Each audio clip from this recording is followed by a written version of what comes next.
Assalamualaikum warahmatullahi wabarakatuh. Selamat pagi, Ibu Lestari dan juga teman-teman sekalian.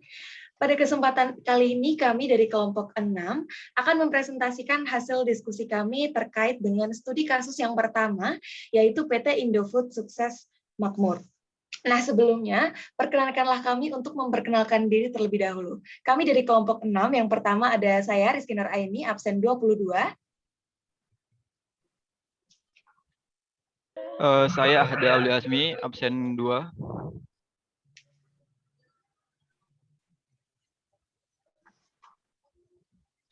Terus saya Ardimas, nomor absen 3. Dan saya Suci Amalia Sukma, absen 24. Baik. Untuk yang pertama, kita mulai dari merumuskan satu strategi penting perusahaan untuk menunjang pertumbuhan penjualan dan juga penjelasan alasan kenapa kami memilih strategi tersebut. Nah, untuk bagian yang pertama ini akan dijelaskan lebih lanjut oleh Ardimas. Silakan Ardimas.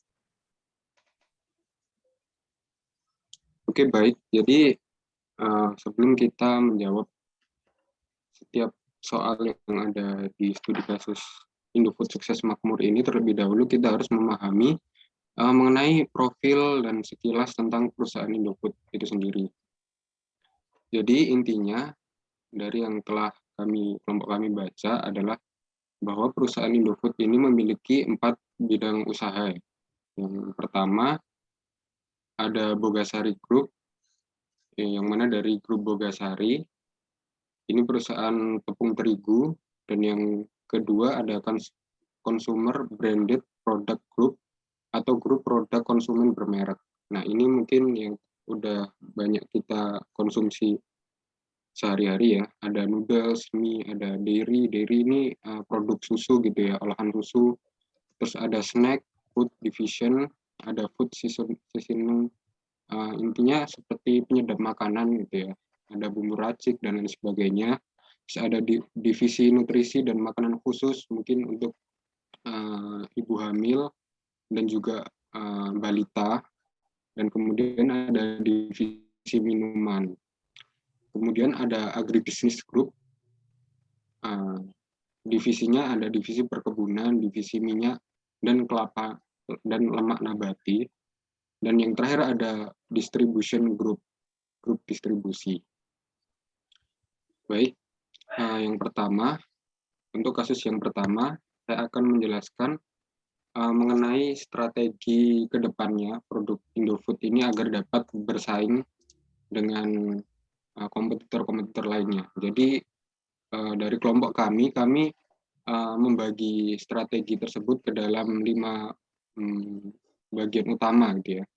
Yang pertama yaitu kekuatan perusahaan ya. Kita telah memahami bersama terkait sekilas perusahaan Indofood itu sendiri, kemudian kita list setiap kekuatan perusahaan itu seperti apa. Nah, setelah itu kita akan dapat mengira-ngira apa saja ancaman perusahaan yang kedepannya nanti akan terjadi. Dan yang ketiga itu ada pemikiran visioner. Jadi bagaimana perusahaan Indofood ini memikirkan perusahaan tersebut dalam jangka pendek maupun jangka panjang. Kemudian ada budaya perusahaan, ini lebih kepada internal dari perusahaan Indofood itu sendiri, bagaimana langkah kecil itu bisa dapat memiliki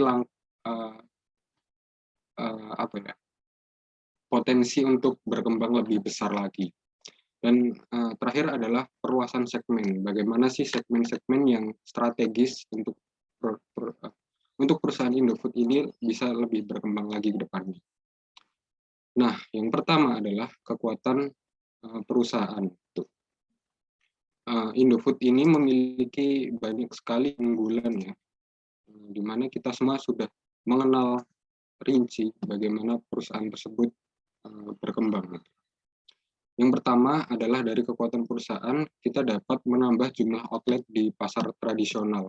Kita tahu sendiri, di masa pandemi ini orang jarang keluar gitu ya. Untuk itu para ibu-ibu rumah tangga akan lebih sering untuk ke pasar tradisional daripada ke pasar yang lebih modern. Dan yang kedua adalah melakukan ekspansi usaha ke negara lain, membuka pabrik produk Indofood baru guna memenuhi kebutuhan dari negara yang bersangkutan. Nah, mungkin kita sudah tahu ya kompetitor Indofood itu salah satunya juga Unilever, dan itu pun juga sudah berkembang di seluruh negara-negara besar pun sampai negara-negara yang berkembang. Kemudian ada membuat iklan yang menarik ditujukan untuk segmen pasar baru dan semakin melekat brand Indofood dengan baik. Nah, untuk zaman sekarang iklan itu lebih masif ya, perkembangannya. Kita tahu sendiri iklan-iklan di Thailand seperti itu, dia membawa iklan tersebut awalnya adalah dengan maksud sosial gitu ya. Lalu dengan cara soft selling di akhir iklan tersebut mereka menunjukkan keunggulan produknya. Kemudian kompetisi pasar yang tepat sasaran. Nah, jadi perusahaan ini juga harus riset mengenai pasar mana yang bisa menjadi keunggulan gitu ya. Kemudian adanya daya beli masyarakat, maka akan mempermudah pendistribusian produk. Nah, apabila produk itu telah dikenal masyarakat secara luas gitu, maka masyarakat akan dengan otomatis gitu ya mengingat produk tersebut. Menyediakan produk Indofood secara khusus yang menjangkau seluruh pasar, maka permintaan pasar mungkin akan terpenuhi. Dan yang kedua berikutnya adalah ancaman dari perusahaan. Nah, yang pertama adalah mengeluarkan produk yang bervariasi. Nah, mungkin kita sampai saat ini ya,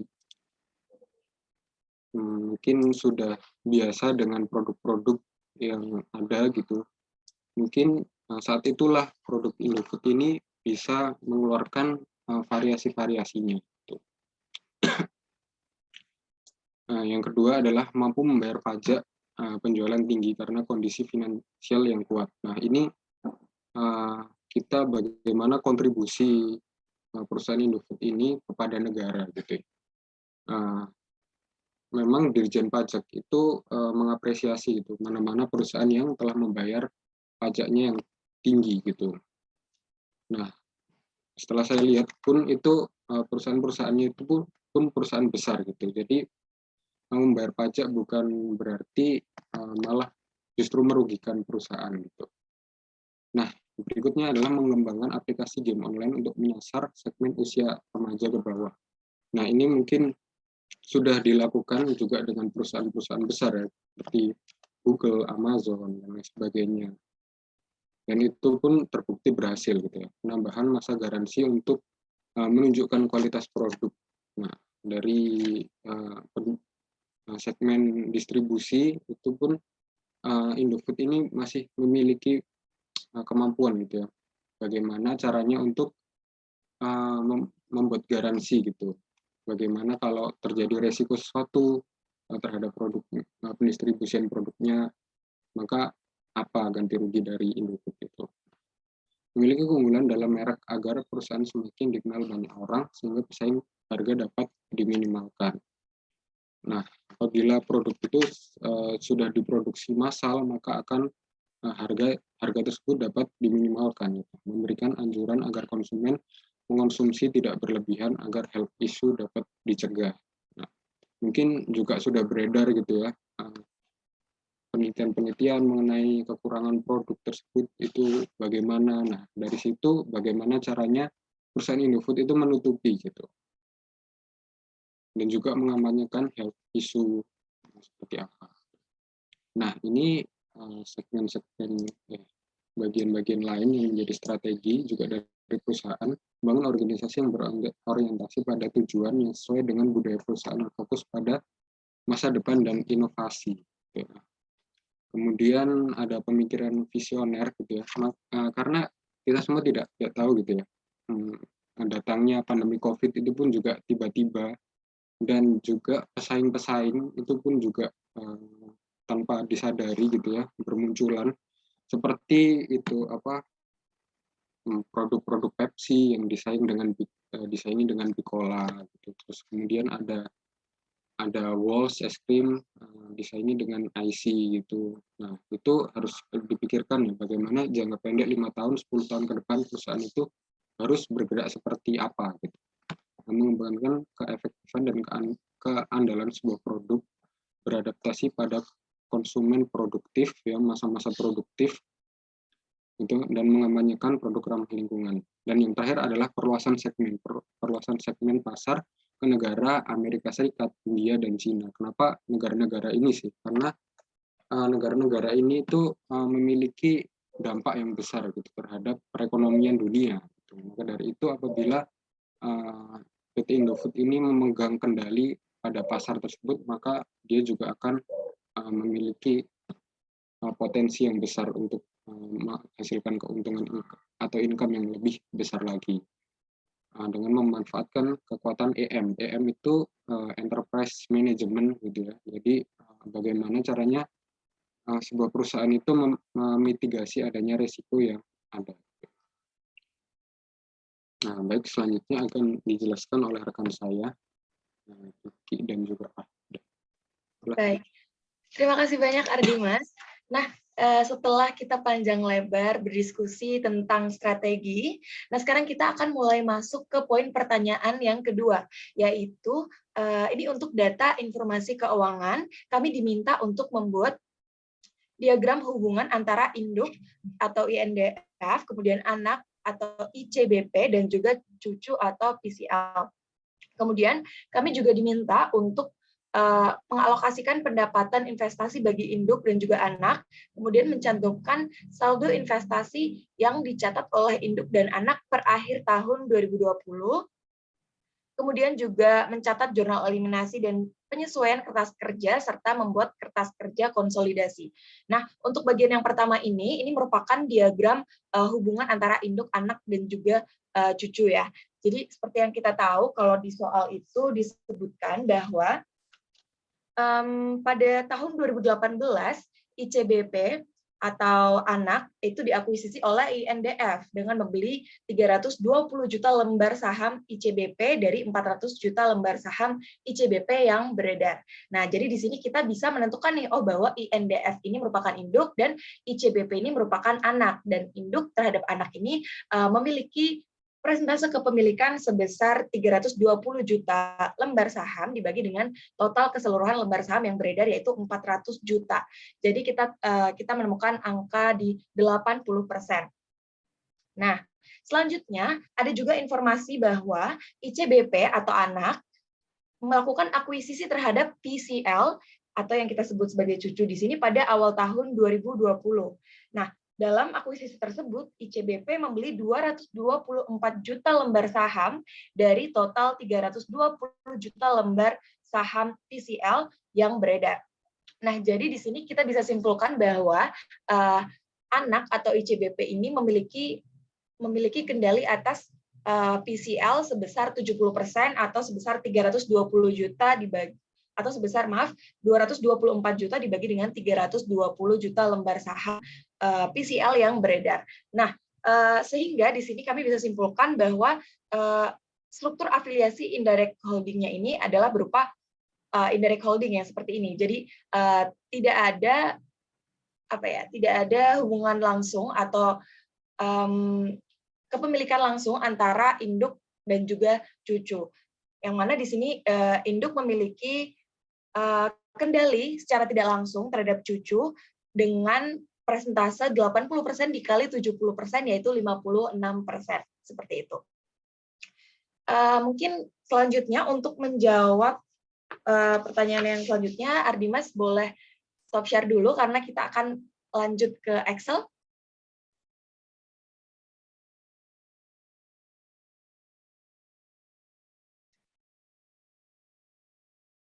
Baik, silakan ada untuk di-share screen.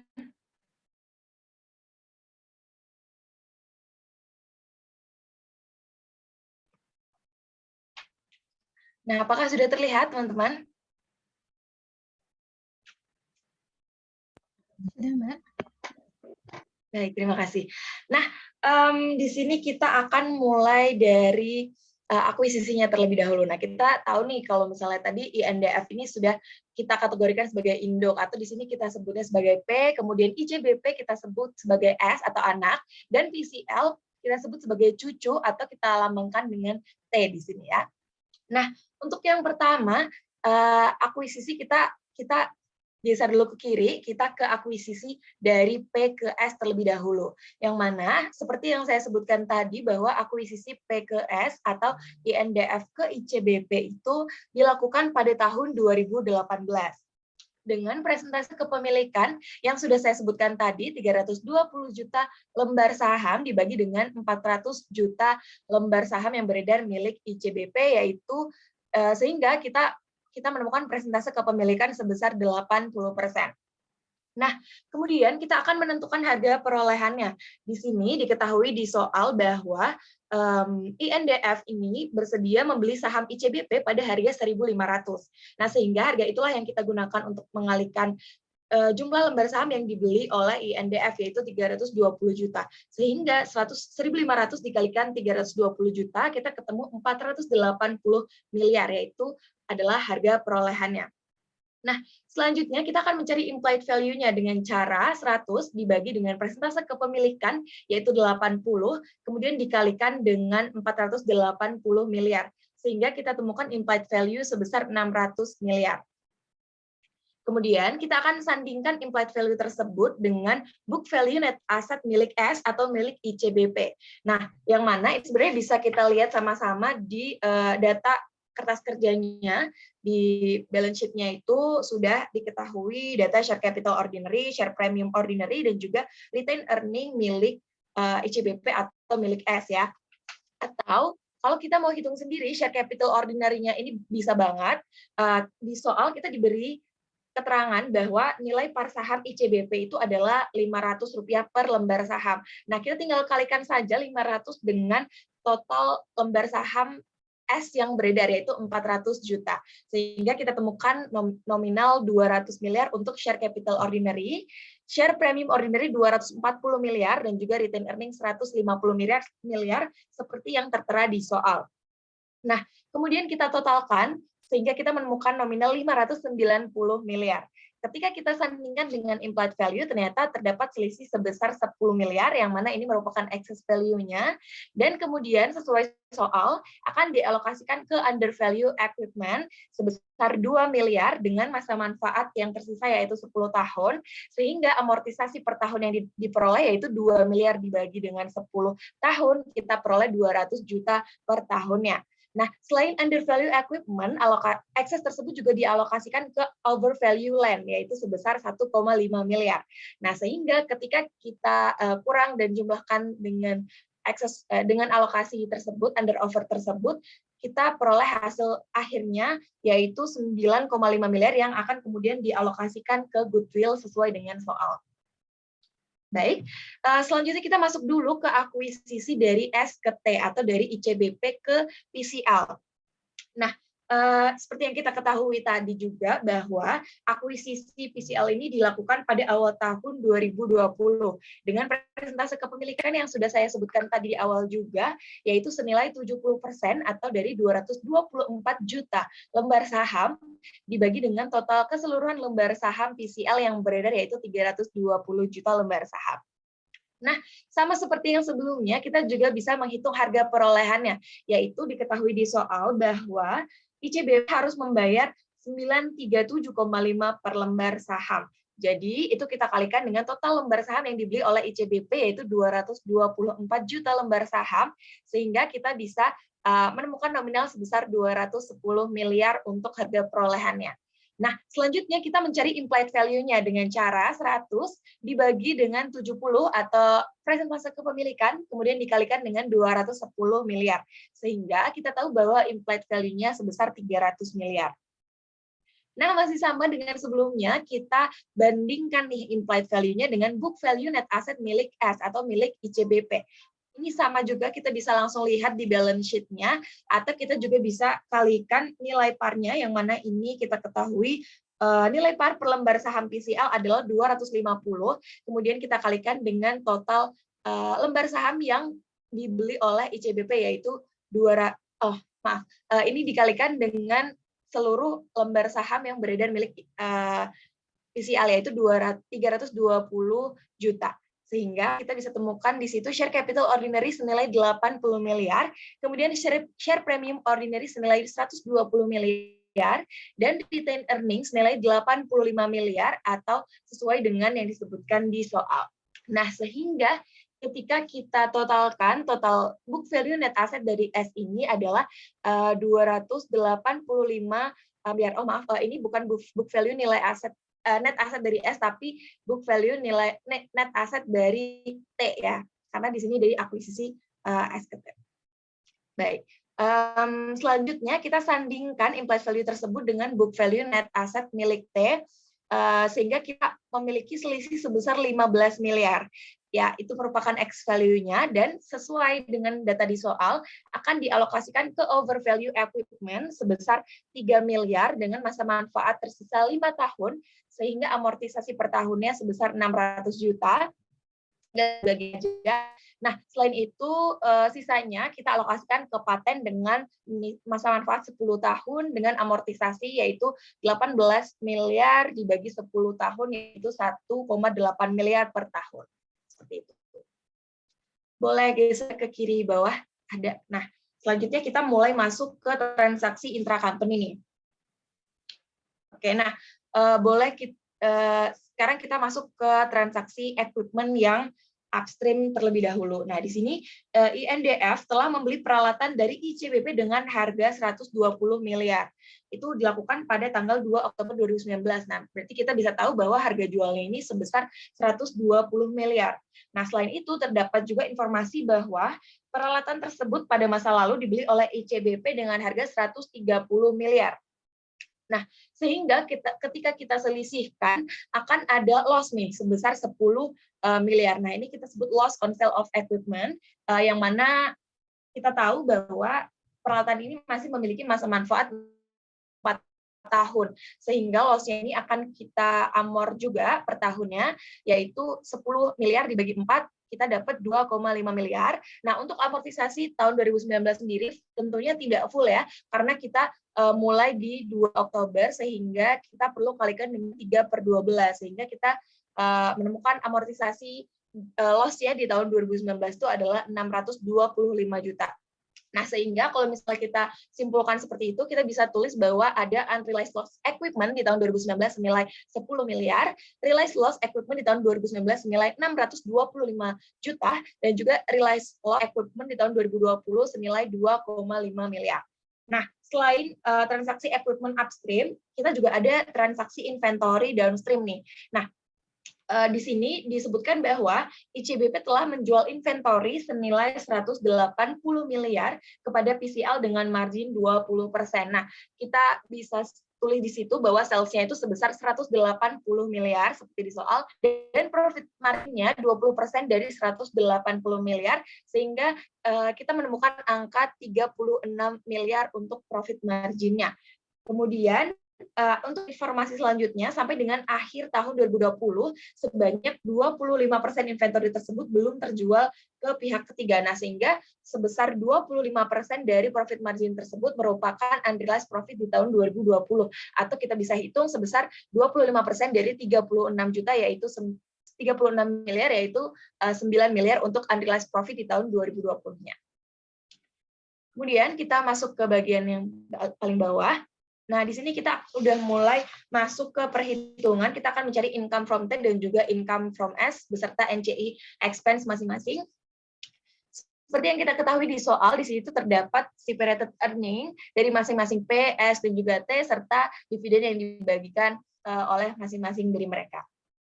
Nah, untuk mencari income from T dan juga NCI expense, di sini kami mulai dari mengurangkan separated earning-nya, mengurangkan atau menambahkan dengan under offer-nya atau dan juga amortisasi yang lain. Nah, untuk PCL terlebih dahulu, di sini kita mulai dari separated earning-nya yaitu 20 miliar, kemudian kita totalkan bersamaan dengan under overnya, yaitu di sini ada overvalue equipment 600 juta, kemudian ada paten 1,8 M, dan juga unrealized profit inventory downstream ya, perlu digarisbawahi bahwa ini downstream senilai 9 miliar. Nah, ini angka-angkanya tinggal masukin aja dari perhitungan tadi yang udah kita sama-sama hitung. Kemudian kita perlu perhatikan bahwa di sini ada transaksi downstream, bahwa transaksi downstream ini tidak perlu kita kalikan dengan persentase kepemilikan karena NCI itu nggak kebagian untungnya gitu ya. Jadi untuk menghitung income from T ini kita bisa langsung kalikan persentase kepemilikan dengan separate earning yaitu 20 miliar, kemudian kita totalkan dulu 600 juta dan juga 1,8 miliar. Kemudian baru setelah itu kita totalkan, jumlahkan secara terpisah dengan unrealized profit dari inventory-nya yang merupakan transaksi downstream, yaitu 9 miliar. Sehingga kita ketemu netnya ini adalah 4,16 miliar untuk income from T. Nah, sedangkan untuk NCI expense T, di sini kita tinggal kalikan 30% untuk separate earning dan juga under over dengan mengecualikan transaksi yang downstream atau unrealized profit yang inventory tersebut. Sehingga kita temukan nominal 5,64 miliar ya. Nah, begitu pula dengan yang income from S dan juga NCI expense S, namun di sini karena nggak ada transaksi downstream ya, di sini kita tinggal di total semuanya, kemudian dikalikan dengan persentase kepemilikan yaitu 80%, dan untuk NCI expense dikalikan dengan 20%.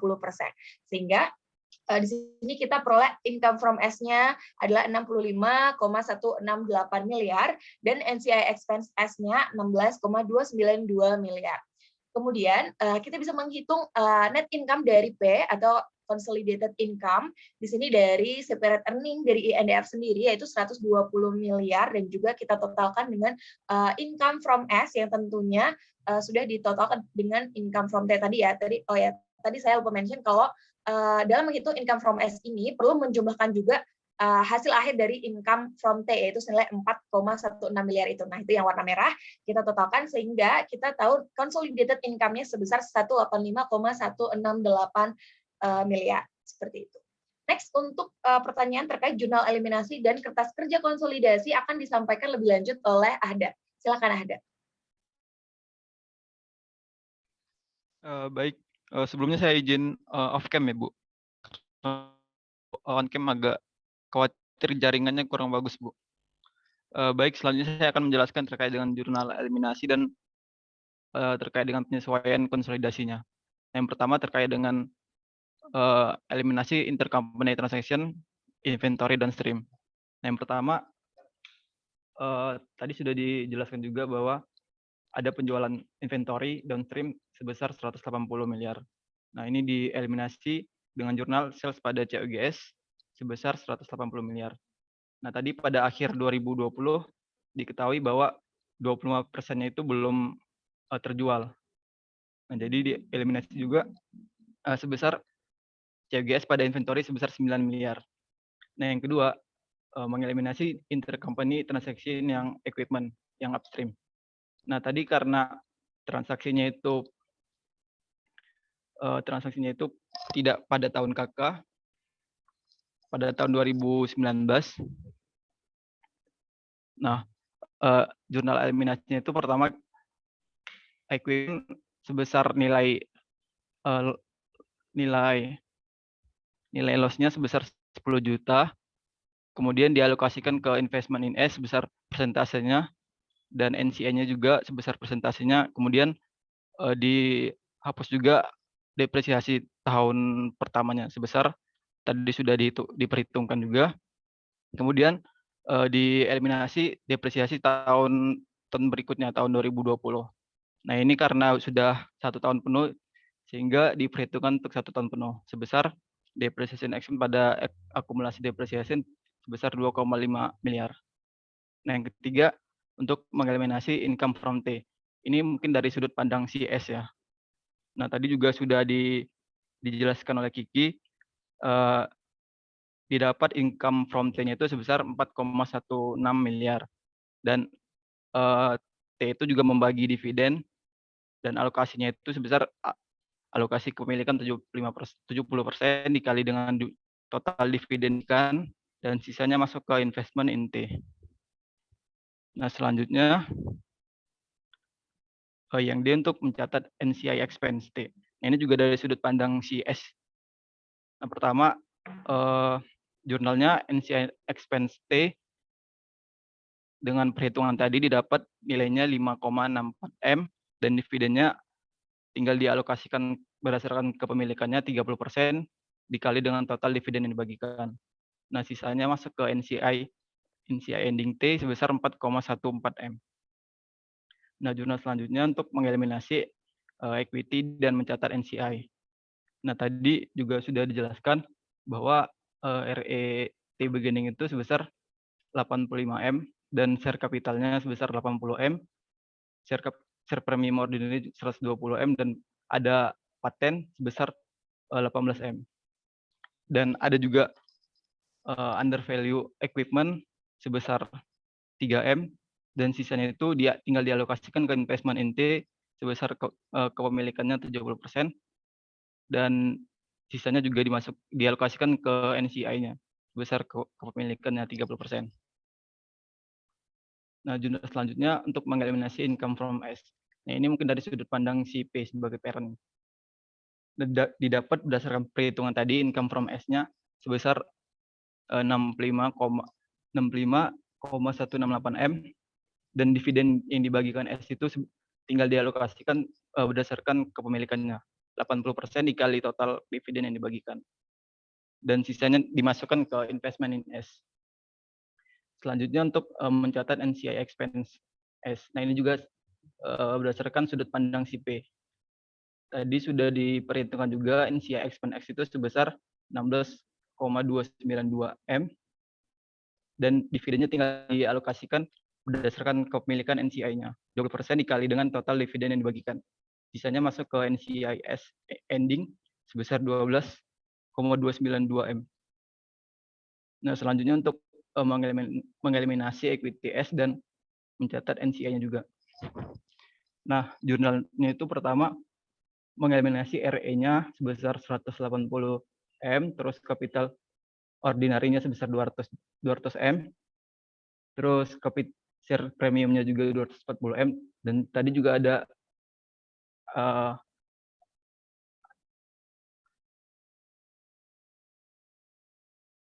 under value equipment, totalnya itu setelah dikurangi dengan amortisasinya sisanya 1,6 M dan ada goodwill sebesar 9,5 M dan ada juga overvalue land sebesar 1,5 M.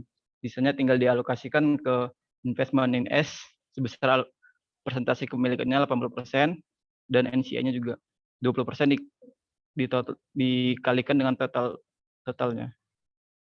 Nah, jurnal selanjutnya terkait dengan untuk mencatat amortisasi patennya. Ya, tadi sudah dialokasikan ke paten sebesar 1, excess value ke paten sebesar 18 M. Amortisasi per tahunnya tadi tinggal dibagi 10, 1,8 M. Jurnalnya amortisasi expense pada paten 1,8 M. Dan yang terakhir adalah untuk mencatat depresiasi dari equipment-nya. Nah, jurnalnya itu depreciation expense pada equipment sebesar 200 juta dan equipment pada depreciation expense sebesar 600 juta. Nah, selanjutnya tinggal dimasukkan ke kertas kerja konsolidasinya.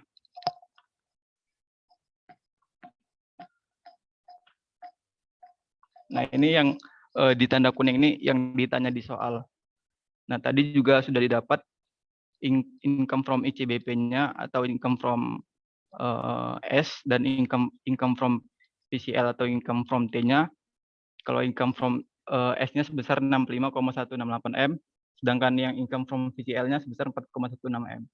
Nah, terus di soal itu ditanya net income-nya. Nah, karena sudah diketahui income from S dan income from T-nya berdasarkan perhitungan tadi, tinggal dijumlahkan saja, didapat net income P-nya itu sebesar 1,8168 M, dan yang S 84,160 M, dan sedangkan yang T sebesar 20 M.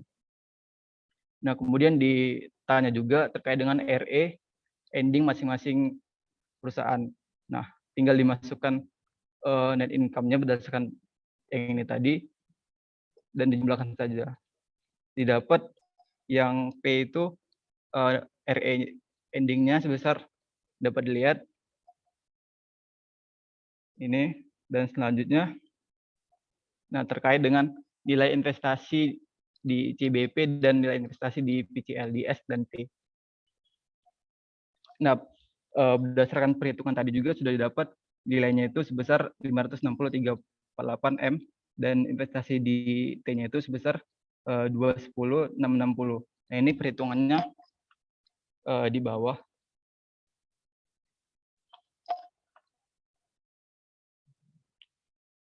Nah, untuk menghitung investment in T dan investment in S-nya itu, kalau investment in T-nya pertama,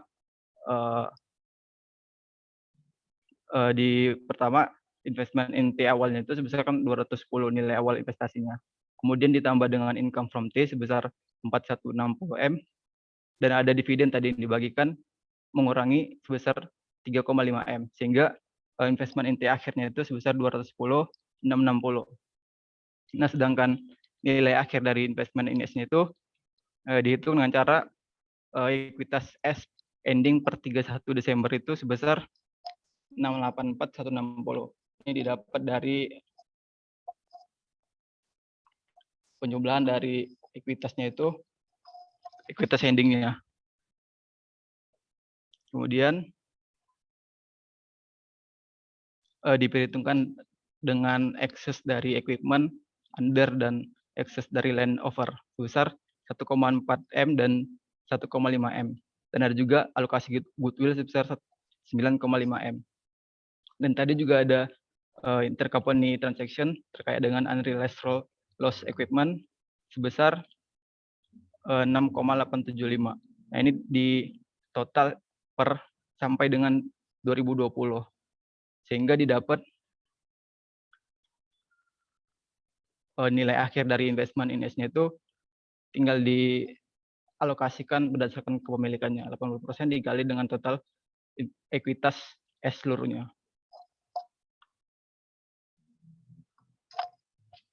Nah, terus terkait dengan total aset tinggal menjumlahkan saja, karena sudah diketahui investment in S dan investment in T-nya didapat segini, dan RE ending-nya tinggal melihat dari yang atas tadi. Nah, selanjutnya tinggal mengeliminasi akun-akun yang terkait yang sudah di jurnal tadi di sini. Tinggal dimasukkan ke kertas kerja konsolnya. Dan berdasarkan perhitungan kami, di sini sudah balance antara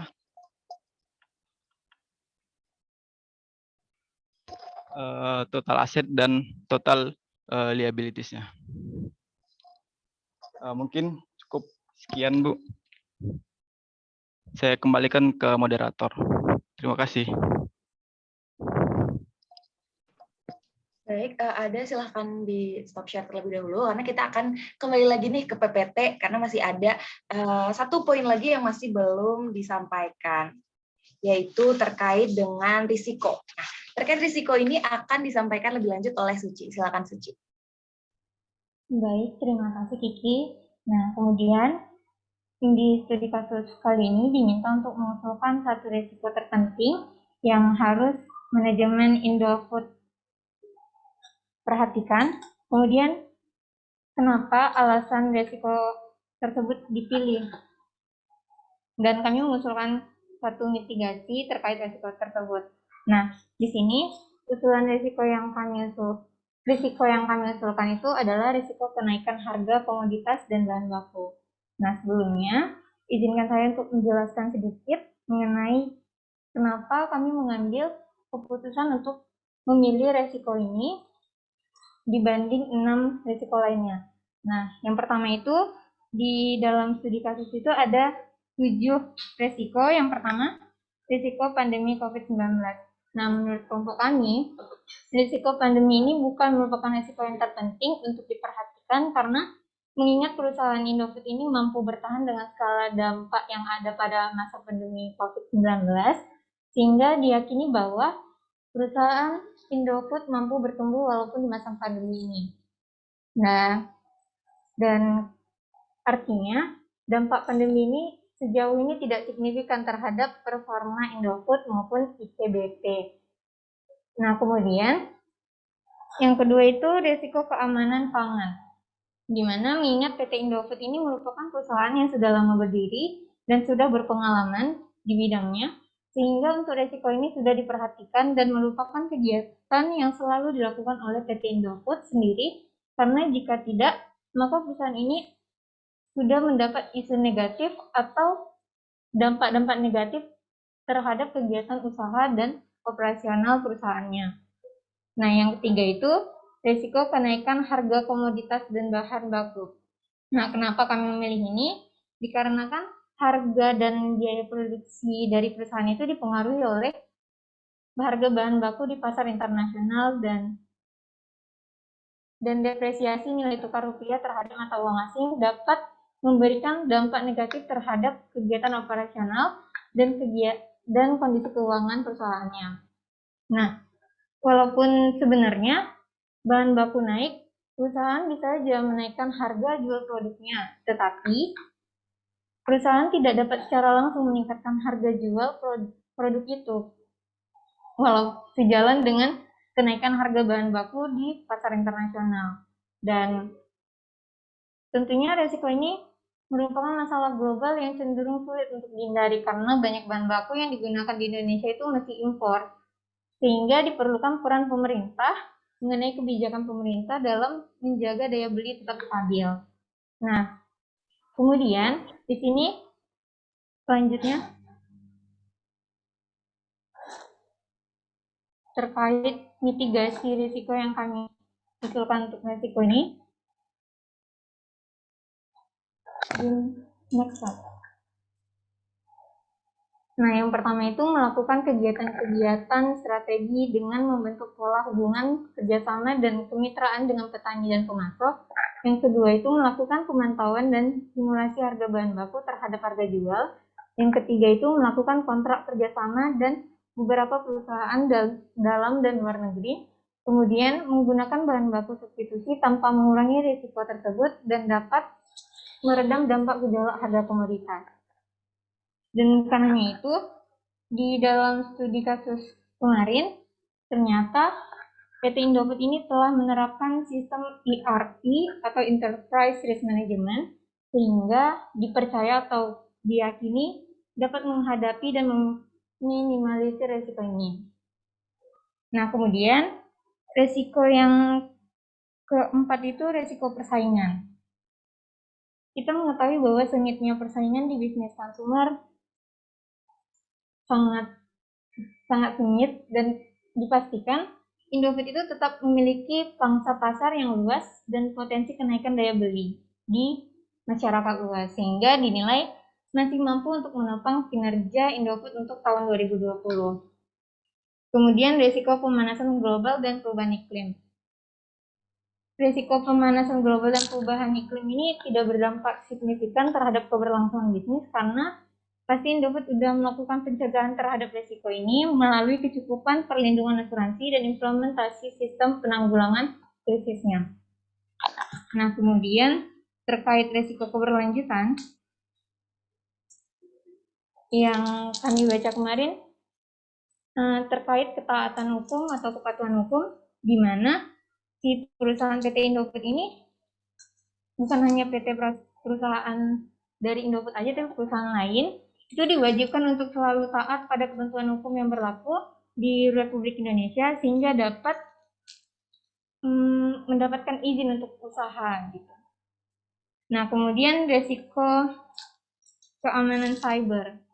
Nah, dalam menjaga kelangsungan kegiatan usaha, tentunya PT Indofood ini terus mengikuti perkembangan teknologi, terutama teknologi di bidang keamanan cyber, agar keamanan untuk informasinya itu tetap terjaga. Nah, mungkin sampai di sini saja yang bisa saya jelaskan. Terima kasih dan saya kembalikan ke moderator.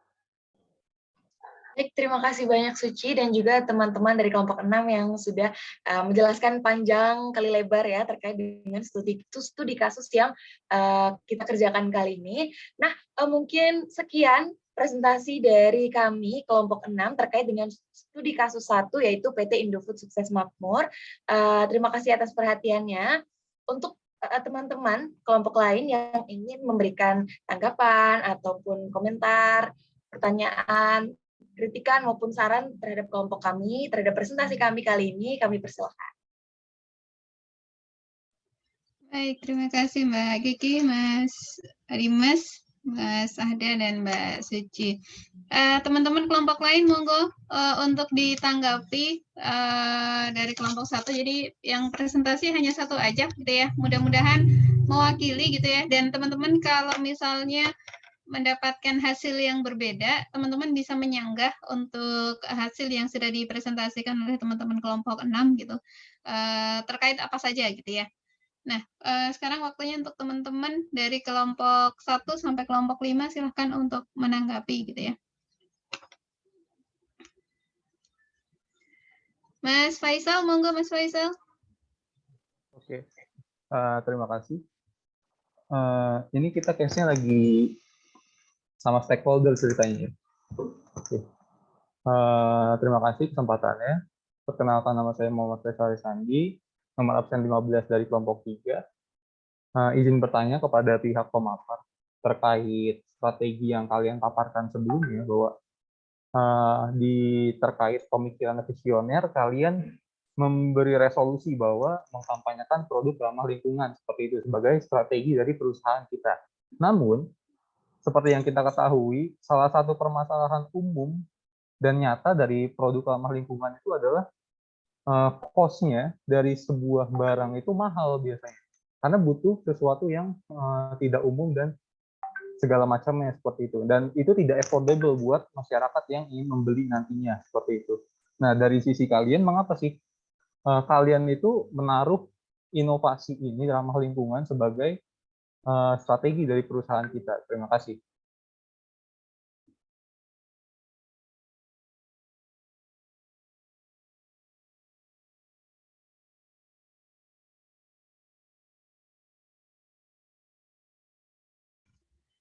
Baik, terima kasih Mas Faisal. Mungkin teman-teman dicatat dulu kali ya, Mbak Kiki dan teman-teman, untuk didiskusikan.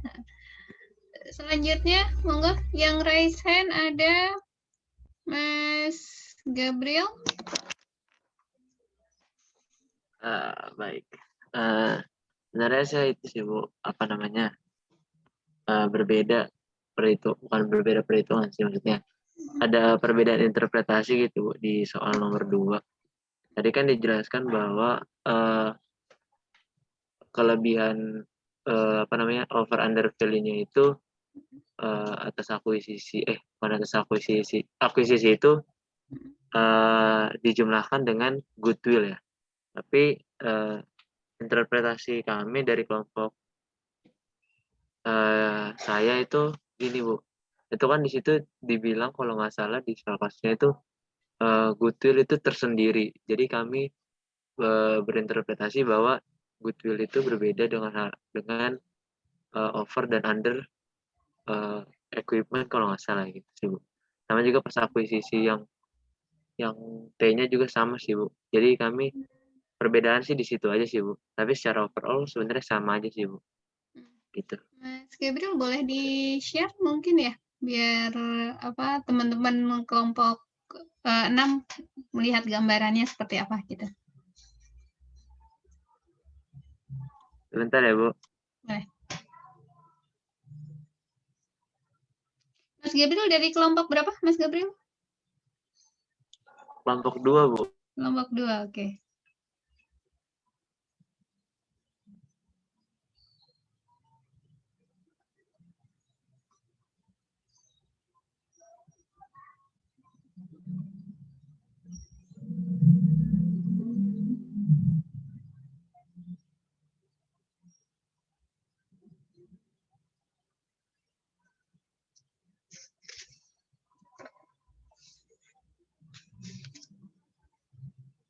Kelompok lain mungkin dipersiapkan dulu pertanyaannya. Setelah ini Mbak Azza ya.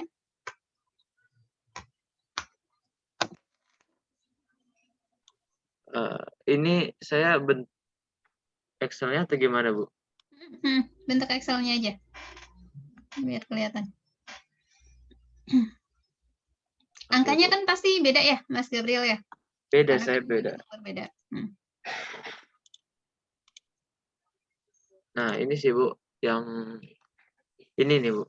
Ini kan tadi kalau kelompok 6 tadi ini nyatu nih, Bu, yang peralatan sama tanah ini. Kalau kami itu karena di soal itu kalau nggak salah ada penjelasan goodwill itu tersendiri gitu. Jadi kami yang excess value-nya yang ini itu yang dimaksudkan goodwill saja. Nah, yang ini itu dibedakan lagi, Bu. Sama juga nanti kalau misalnya yang ini, Bu. Yang ini kita masukin ke paten semua. Nah, yang ini kita bedain nih, Bu. Gitu. Jadi nggak masuk. Kalau tadi kan di sini ada ditambah 3 miliar lagi, Bu. Nah, kalau kami itu beda. Soalnya kalau di penjelasannya sih gimana ya aku jelasin nih. Coba aku itu dulu ya, Bu, Word. Atau mungkin yang kelompok 6 ada Word-nya. CSA-nya ya. Studi kasusnya. Iya, studi kasus ya, Bu.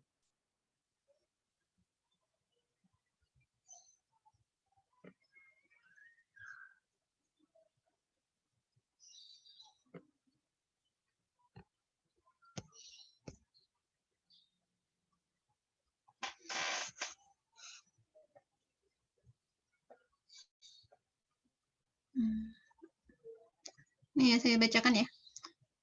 Pertimbangan lain yang digunakan INDF karena diperkirakan peralatan ICBP yang masih dapat digunakan dalam 10 tahun yang akan datang dicatat undervalued sebesar 2 miliar. Meski diperkirakan terdapat undervalue, pencatatan tanah sebesar undervalue. Meski diperkirakan terdapat undervalue pencatatan tanah sebesar 1,5 miliar, kinerja perusahaan dan posisi strategisnya menjadi goodwill tersendiri bagi ICBP. Gitu.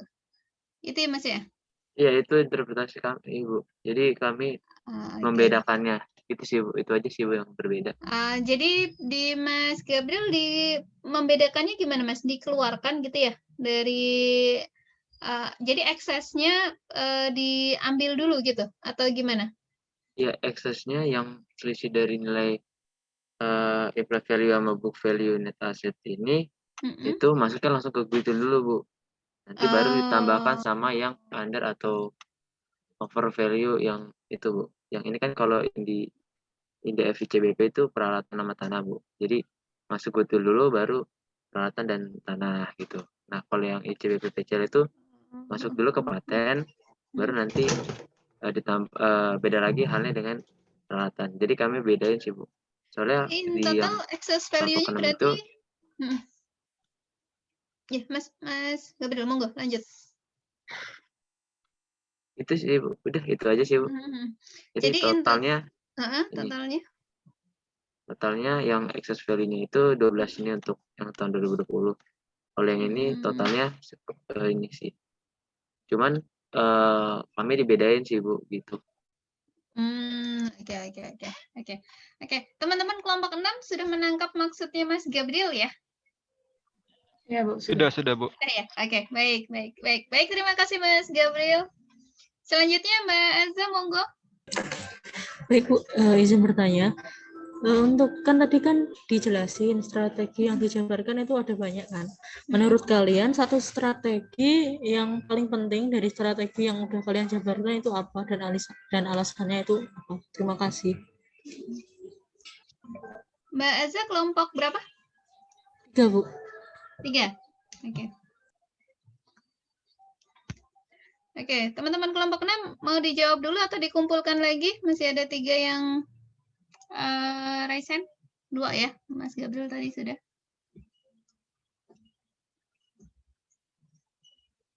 Sudah ada yang bisa dijawab dari yang tadi disampaikan? Iya, mungkin saya akan menjawab beberapa pertanyaan dari teman-teman di sini juga. Nah, mungkin yang pertama saya akan menjawab dari pertanyaan Faisal ya, yang tadi terkait dengan mengapa mengambil pemikiran visioner itu yang berkaitan dengan ramah lingkungan. Padahal ramah lingkungan untuk membuat suatu produk yang ramah lingkungan itu biasanya membebankan kos yang lebih tinggi gitu. Baik, saya akan menjawab ya. Untuk itu ya, itulah tugas tersendiri dari PT perusahaan Indofood itu, bagaimana caranya mereka dapat menghasilkan suatu produk itu yang lebih efektif ke depannya. Gitu ya. Bagaimana caranya agar produk itu dapat memberikan hasil yang lebih maksimal dengan kos seminimal mungkin. Itu pun tidak hanya terkait dengan perusahaan Indofood saja, melainkan banyak lain halnya yang berkaitan dengan bagaimana caranya agar membuat suatu hasil atau output suatu produk itu yang lebih efisien gitu. Seperti yang kita ketahui ya terkait bahan bakar, ada evolusi bahan bakar itu dari dulu hingga sekarang gitu. Bagaimana perkembangan energi itu supaya dapat menghasilkan energi yang terbarukan gitu ya, yang lebih efektif dan tidak mencemari lingkungan.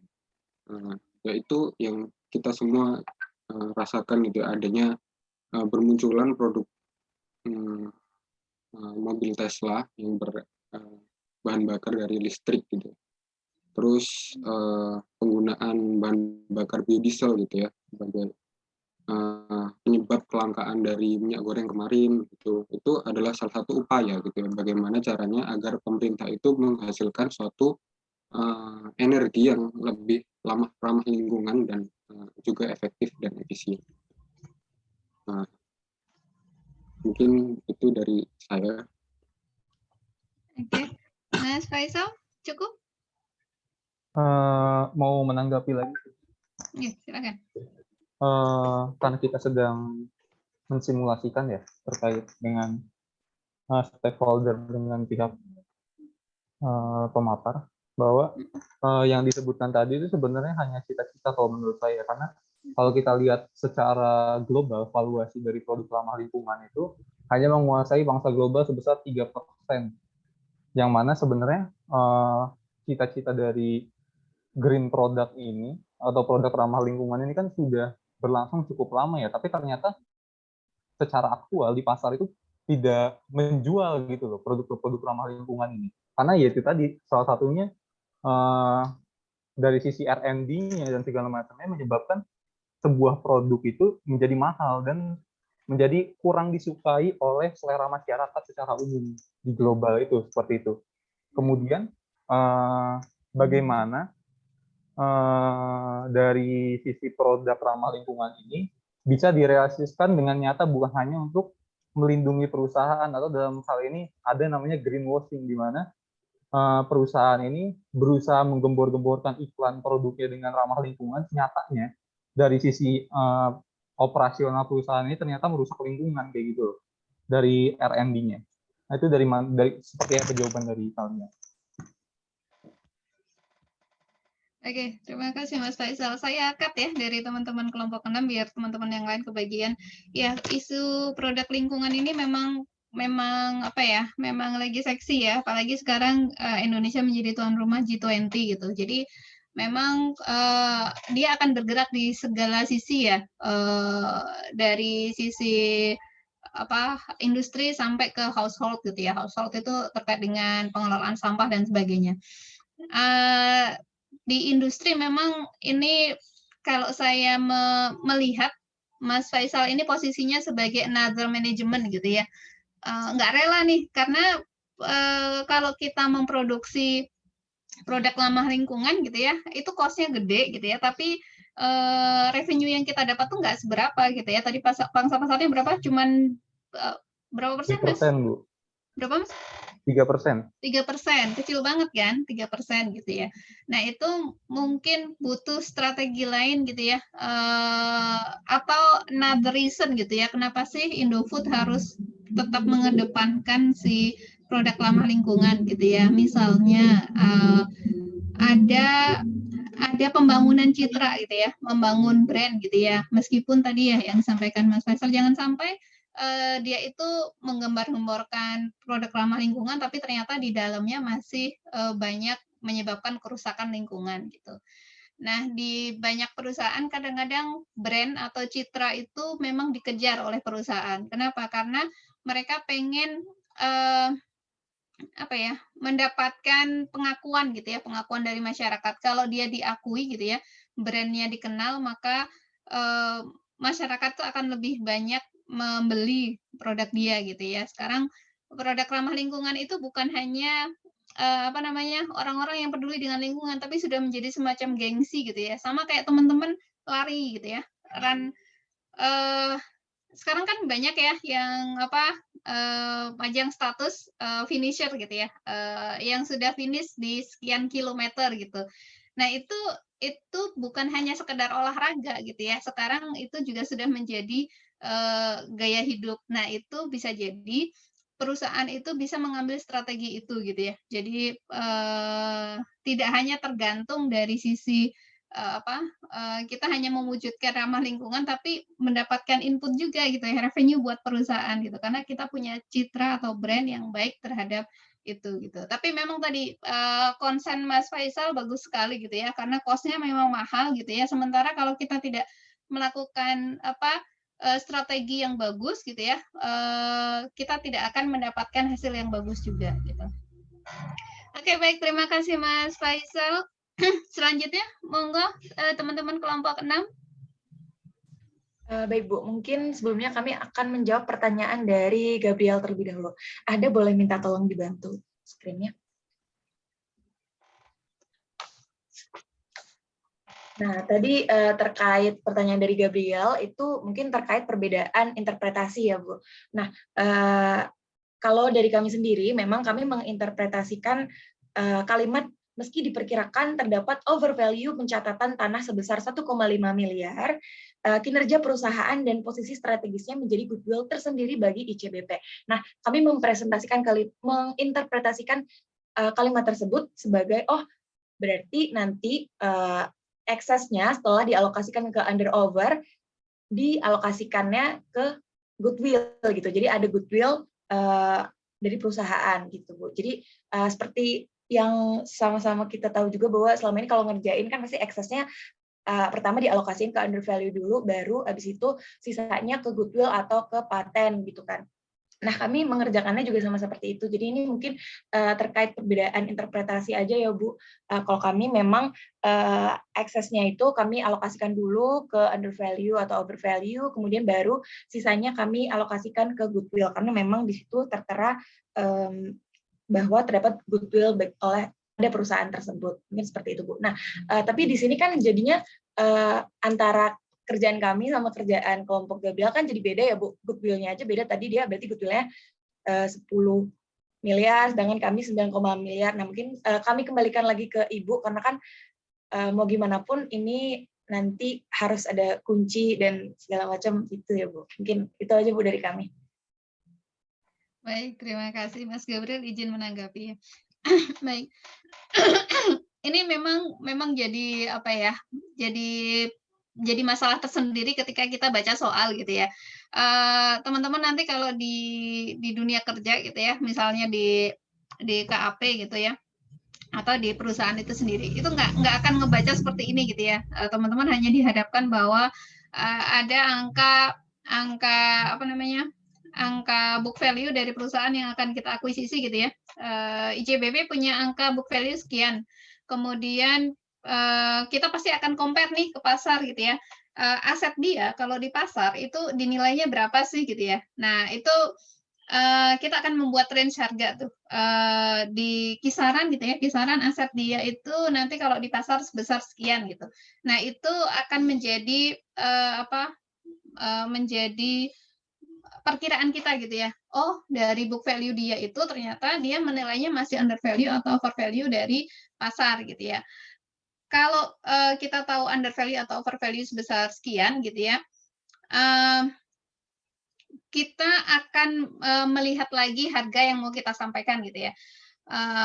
Karena nilai realnya si ICBP di perusahaan itu di pasar itu adalah nilai pasar seharusnya. Jadi kalau kita membeli sesuai dengan nilai pasar, berarti transaksi kita memang transaksi arm's length transaction sebenarnya gitu ya. Walaupun dia book value-nya lebih kecil gitu. Tapi kalau kita beli sesuai dengan nilai pasar ya itu arm's length transaction gitu ya. Nah, kalau ternyata kita pengen banget nih mengakuisisi ICBP gitu ya, karena dia kinerjanya bagus gitu ya. Kemudian kita kita mau untuk memberikan harga yang lebih mahal lagi gitu ya. Nah, itu kemudian sisanya menjadi goodwill gitu ya. Memang ini interpretasinya bisa berbeda ya, Mas Gabriel gitu ya. Jadi menjadi goodwill tersendiri gitu. Itu sebenarnya maksudnya gitu ya. Sebenarnya maksudnya tadi seperti itu gitu ya. Bahwa walaupun gitu ya, manajemen tuh berpikir nih, walaupun ada over value gitu ya. Dia kan kalau under value oke dong. Kalau under value berarti kalau kita beli dengan harga pasar masih oke gitu ya. Tapi kalau ada over value kan kita mikir, lah kok dia over value, bukannya harganya segini gitu ya. Tapi karena kita memang pengen beli gitu ya, ada over value, terus kita masih beli dengan harga yang lebih mahal lagi gitu. Nah itu menjadi goodwill-nya.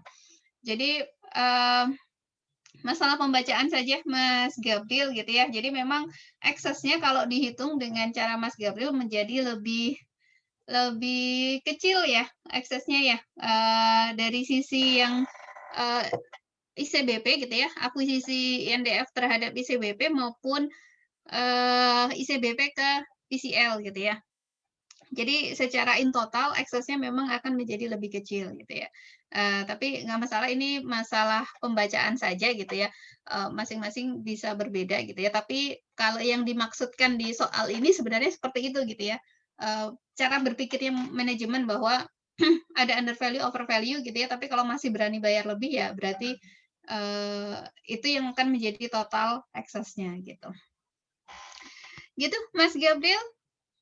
Ada yang ingin disampaikan? Nggak ada sih Bu. Berarti kalau kayak gitu secara tidak langsung sama kayak pengerjaan yang selama ini kita kerjain ya Bu. Karena memang agak sulit kalau goodwill itu ditentukan terlebih dahulu, Mas.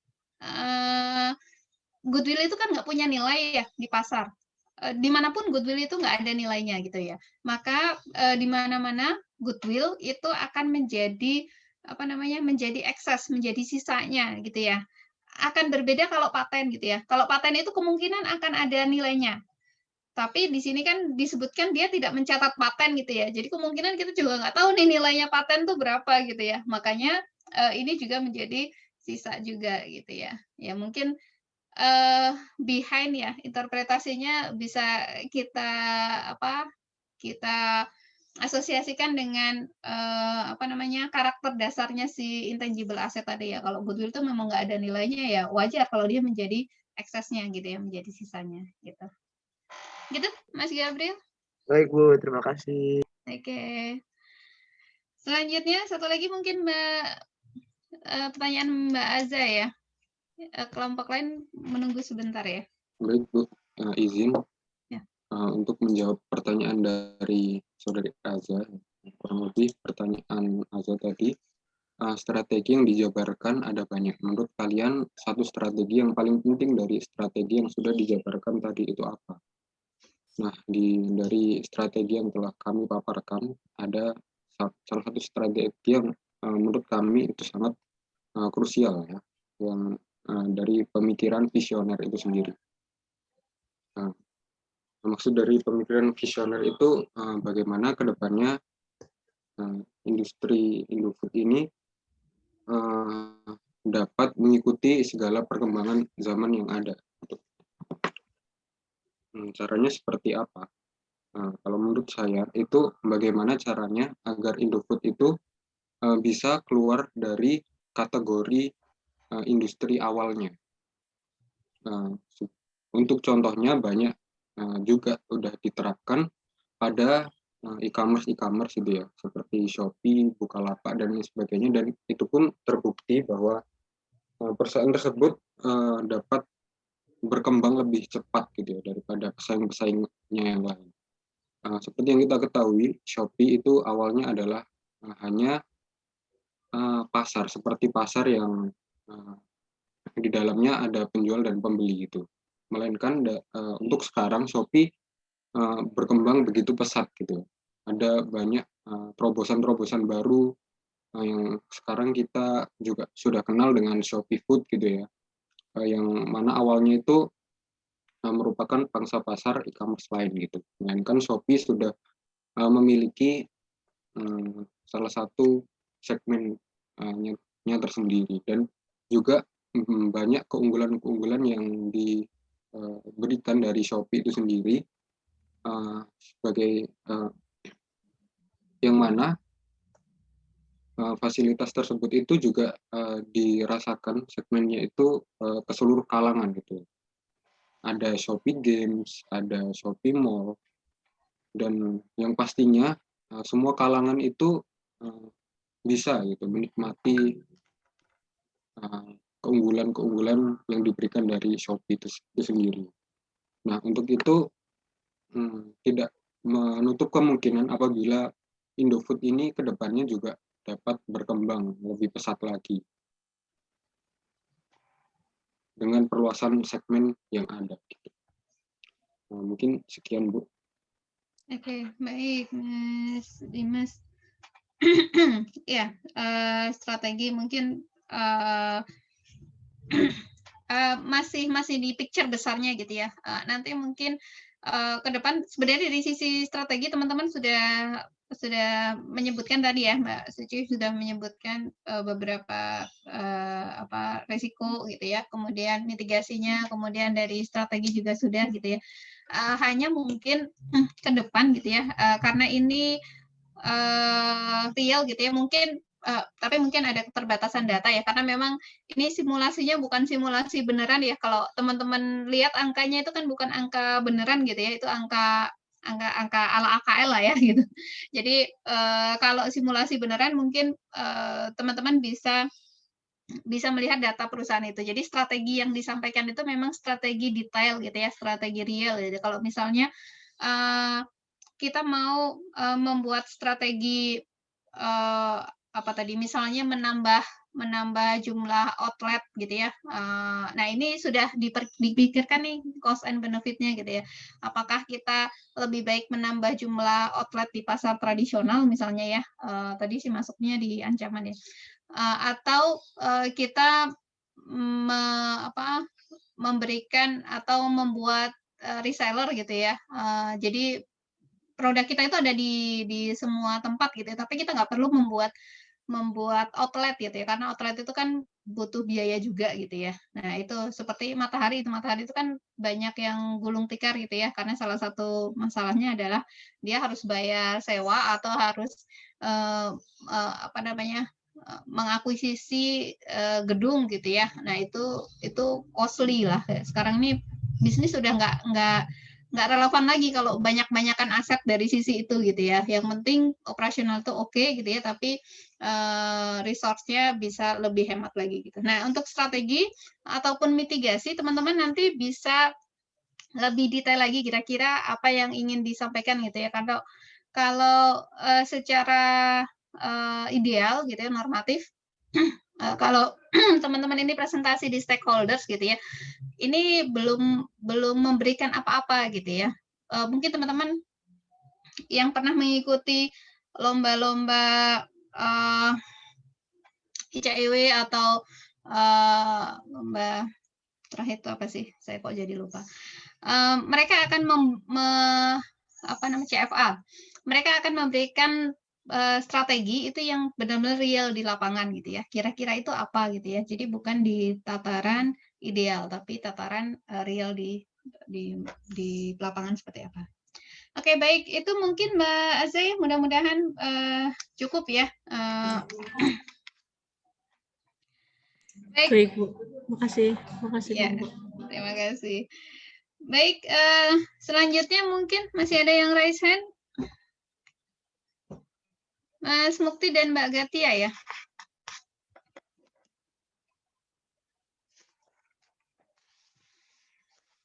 Mas Mukti dulu, ada Mbak Lela juga.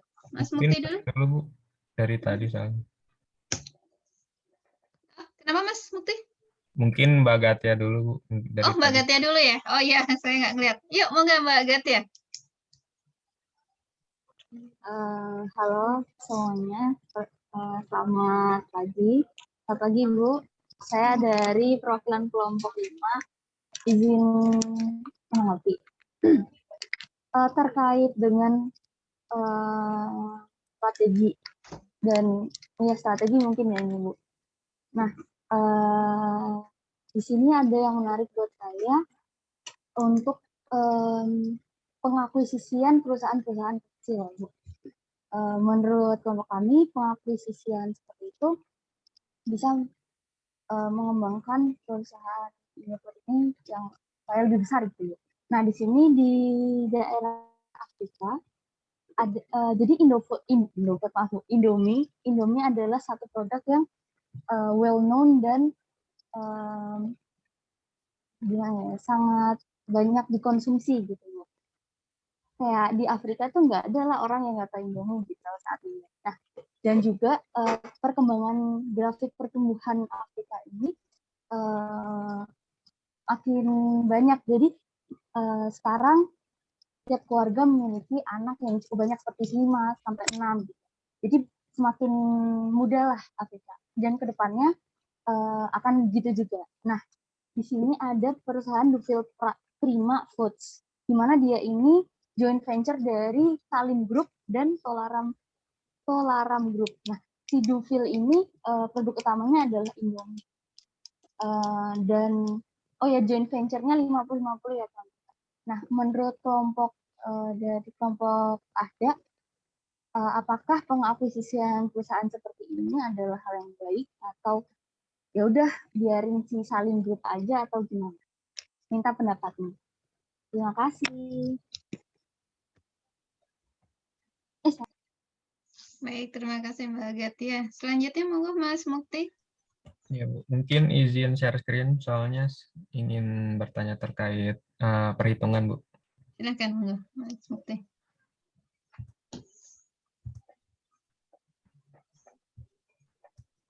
Nah, mungkin ini terkait di alokasi pendapatan. Nah, mungkin yang dikerjakan dari kelompok yang presentasi itu hasilnya kan sekitar 65-an nih. Nah, mungkin ada perbedaan di antara downstream dari inventory-nya. Kalau di kelompok presentasi kan unrealized downstream itu dikalikan dengan jumlah pemilikan. Nah, kenapa? Karena kan menurut kelompok kami itu downstream kan sudah didapatkan manfaatnya secara keseluruhan oleh si penjual. Maksudnya kalau dalam kasus ini kan diambil manfaatnya dari penjual ke pembeli oleh keseluruhan, jadi tidak perlu dikalikan dengan presentasi kepemilikan. Mungkin itu, Bu. Yang dari mana Mas? Yang Downstream untuk inventory. Ya, dari yang 9 juta ya?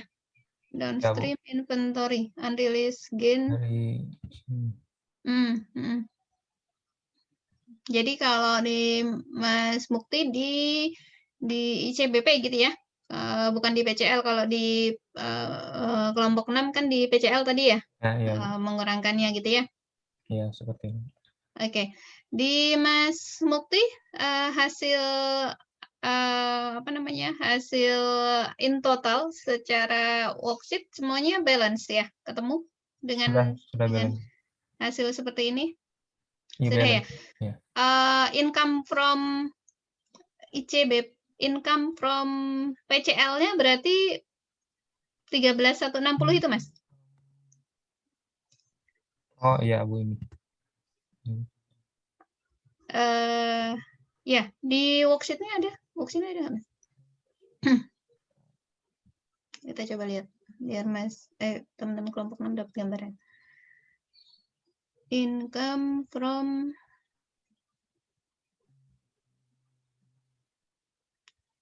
investmentnya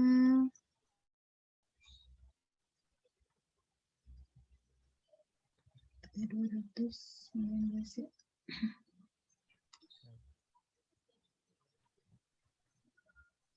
13.160 ya. Oke. Kemudian investmentnya tereliminasi seluruhnya. Investment in PCL ya. PCL-nya ya. 210 tambah 960 ya. Oke. Oke, baik. Terima kasih Mas Mukti. Ada lagi yang disampaikan Mas Mukti? Udah Bu, cukup Bu. Itu aja ya. Oke. Baik. Selanjutnya masih ada satu lagi Mbak Laila ya. Monggo Mbak Laila. Mas Mukti kelompok berapa tadi? Kelompok 3 Bu. 3, oke.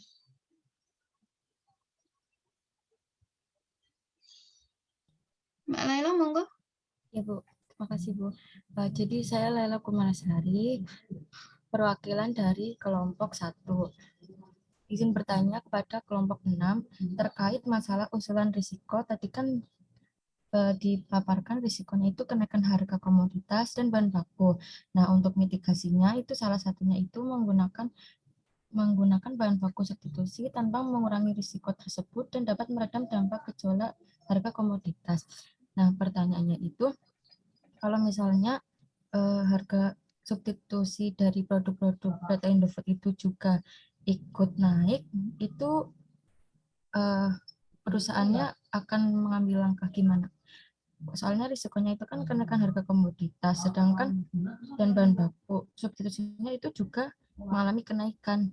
Jadi solusinya itu gimana? Terus contoh dari barang substitusi dari produk-produk PT Indofood itu contohnya apa aja? Mungkin sekian pertanyaan dari kelompok kami. Terima kasih. Oke, terima kasih Mbak Laila.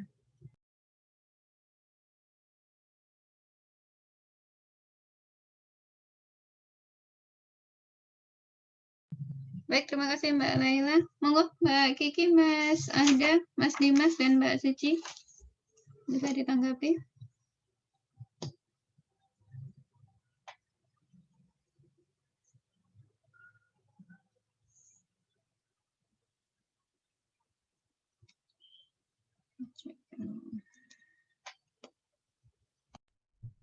Izin menanggapi pertanyaan Jatia.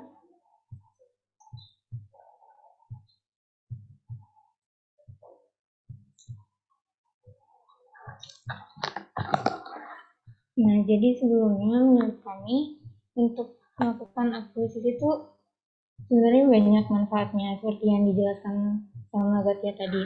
Nah, tapi ada hal-hal yang perlu diperhatikan lagi untuk pengakuisisian. Misalnya yang pertama itu mengkaji kondisi pasarnya gimana, terus mengidentifikasi sinergi yang potensial dan mungkin dianggap menguntungkan, kemudian mempertimbangkan beberapa aspek penting seperti kayak perpajakannya, hukumnya gimana, aspek lingkungannya gimana. Nah, terus penentuan struktur pembiayaannya. Nah, dan mungkin ada hal-hal yang perlu direncanakan terkait negosiasi akuisisi secara lebih matang dan terarah gitu. Mungkin itu aja Bu. Terima kasih, mohon maaf kalau salah. Oke, Mbak Gatia? Oke. Iya, Bu. Oke ya, cukup ya.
Ya, silakan teman-teman.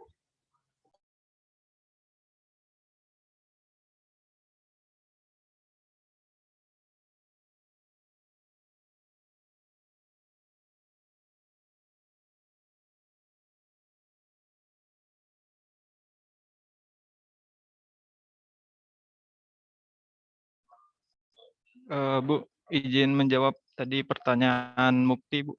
Ya, silakan Mas Ahmad. Terkait ini perbedaan alokasi yang unrealized profit inventory. Saya izin share screen juga ya, Bu.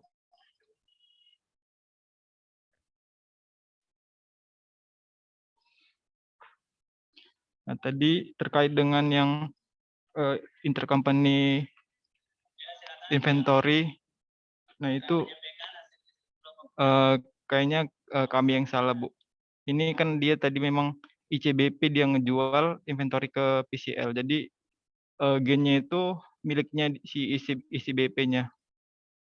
Jadinya memang dimasukkan bagian ICBP-nya, Bu. Karena tadi di soal bilangnya ICBP dia ngejual ke PCL, inventory intercompany-nya, Bu. Jadi yang 9 miliar harusnya menguranginya ICBP gitu ya Mas ya? Iya, Bu. Jadi income from PCL-nya sama dengan Mas Mukti tadi ya, 13.160 ya? Kalau ini di kami karena tadi ini beda, jadi beda, Bu. Iya, Bu. Harusnya kalau misalnya itu ditambahkan, berarti kan tadi dikurangkan. Harusnya kalau ditambahkan dengan 9 berarti sama 13.160. 13.160 ya. Oke, baik. Baik. Oke. Gitu ya, Mas Mukti? Iya, Bu. Oke, Bu. Siap, Bu. Oke. Baik. Ya, ini Mas Mukti boleh lihat ininya lagi, worksheet-nya lagi? Ya, Bu. Bentar ya, Bu. Oke.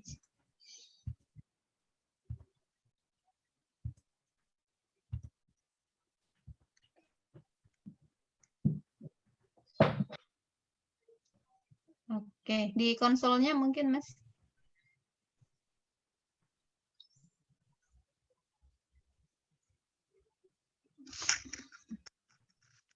Jadinya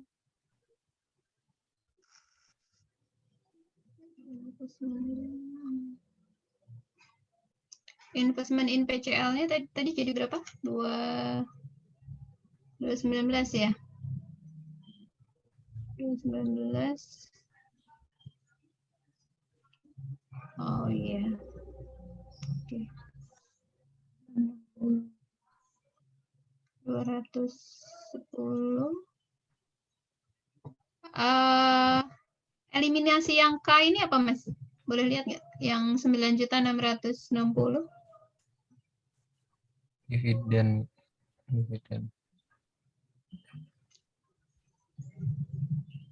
Oh iya.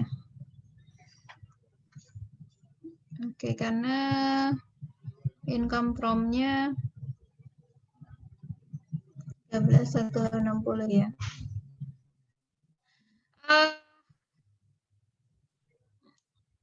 Kalau sebentar, income from-nya kan berarti tadi dari berapa nilainya? Spread-nya 20 dikurangi 1,8 ditambah dengan 600 ya, Mas ya? Iya, ya, benar ya? 13.160. Ya.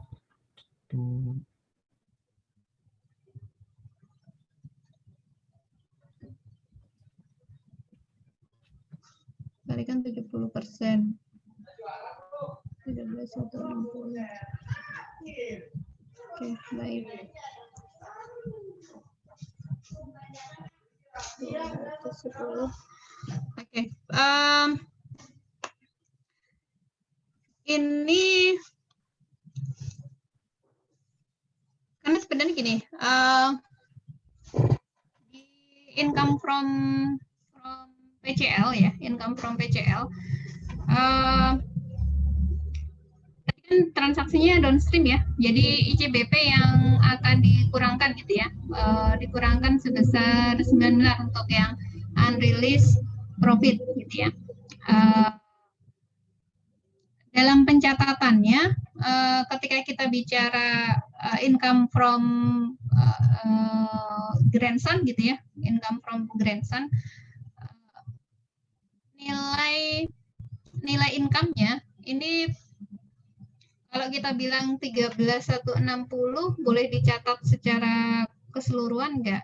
Harusnya bisa ya, karena ya memang income dia itu kan 13.160 gitu ya. 70% dari si tadi transaksi spirit earning-nya dia dikurangi dengan amortisasi gitu ya. Jadi totalnya 13.160 gitu. Saya yang masih agak bingung di investmentnya ya. Investmentnya jadi gede banget ternyata gitu. Investment itu karena nambahnya jadi ya nambah 9 juta sih. Saya pikir kalau dia perubahan earning gitu ya, perubahan earningnya sebesar 660 ini harusnya bisa dimasukkan ya. Unrealized profit-nya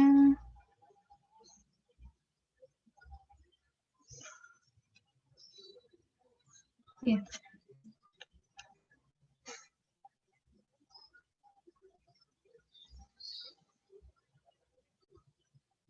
Oke. Sementara kita pakai ini dulu ya, teman-teman ya, untuk yang income-nya. Saya masih agak ragu untuk yang investment-nya gitu ya. Harus ngecek secara total lagi gitu, karena sepertinya agak terlalu besar gitu ya, tapi mungkin nanti saya harus cek lagi nilainya berapa gitu ya. Oke, ini saja, tapi secara prinsip memang kalau downstream yang harus dikurangkan kan memang di induknya ya, bukan di anaknya. Ini transaksinya antara ICBP dan PCL gitu ya. Jadi PCL-nya tidak dikurangkan gitu, tapi di ICBP-nya gitu. Baik, terima kasih. Itu saja mungkin untuk apa namanya kuncinya menyusul ya. Saya harus membereskan sedikit lagi gitu. Secara garis besar, oke gitu ya. Saya hitungan pertamanya sama kayak Mbak Kiki gitu ya. Cuman saya pikir memang perlu menjelaskan lagi untuk yang income from PCL. Income from PCL ini ketika kita melakukan konsolidasi gitu ya, income from grandson itu kan nanti akan nyampur ke income from son, kemudian masuk ke parent gitu ya. Nah, ketika income from grandson itu tadi 13.160 bisa diakui sebesar itu nggak 13.160 gitu ya. Apakah harus dikurangkan dengan 9 miliar gitu. Sementara di apa namanya? Di ICBP-nya harusnya 9 miliar itu mengurangnya di ICBP gitu. Oke, itu saya harus ngecek lagi beberapa. Baik, ada lagi teman-teman? Nanti kalau nunggu saya ngitung lagi agak lama ya. Izin stop share, Bu. Oke, baik. Terima kasih Mas Mukti. Terima kasih kembali, Bu. Oke. Ada lagi? Tidak ada ya? Baik.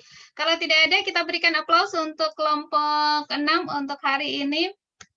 Terima kasih banyak atas sharingnya, terima kasih teman-teman semua untuk diskusinya juga. Semoga ini menjadi lebih menyenangkan belajar AKL gitu. Kalau bagi saya dulu belajar AKL sesuatu yang sangat menakutkan, sangat menakutkan.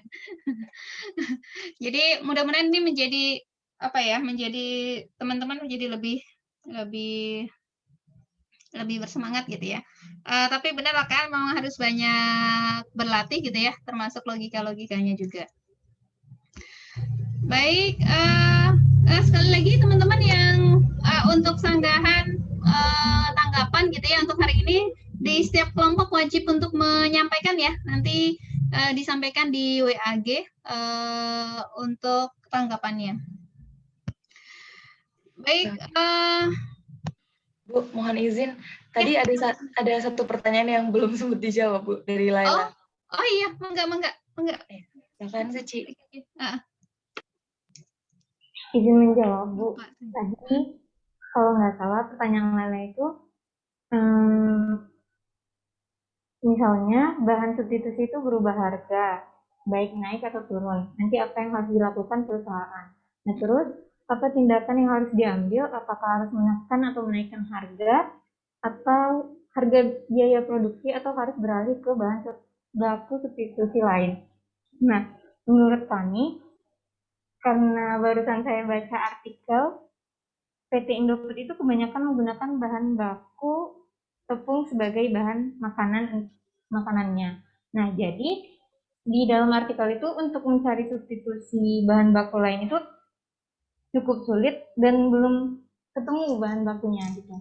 Nah, jadi sehingga mungkin kalau dari pilihan ini perusahaan harus menekan atau menaikkan harga biaya produksi dari si produknya.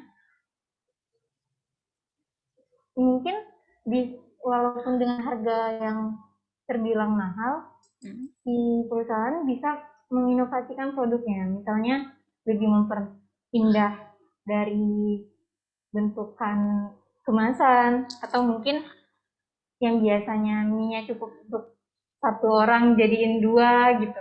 Nah, kemudian untuk yang selanjutnya, kalau misalnya kan sebelumnya si perusahaan ini udah buat kerjasama dengan pemasok atau petani.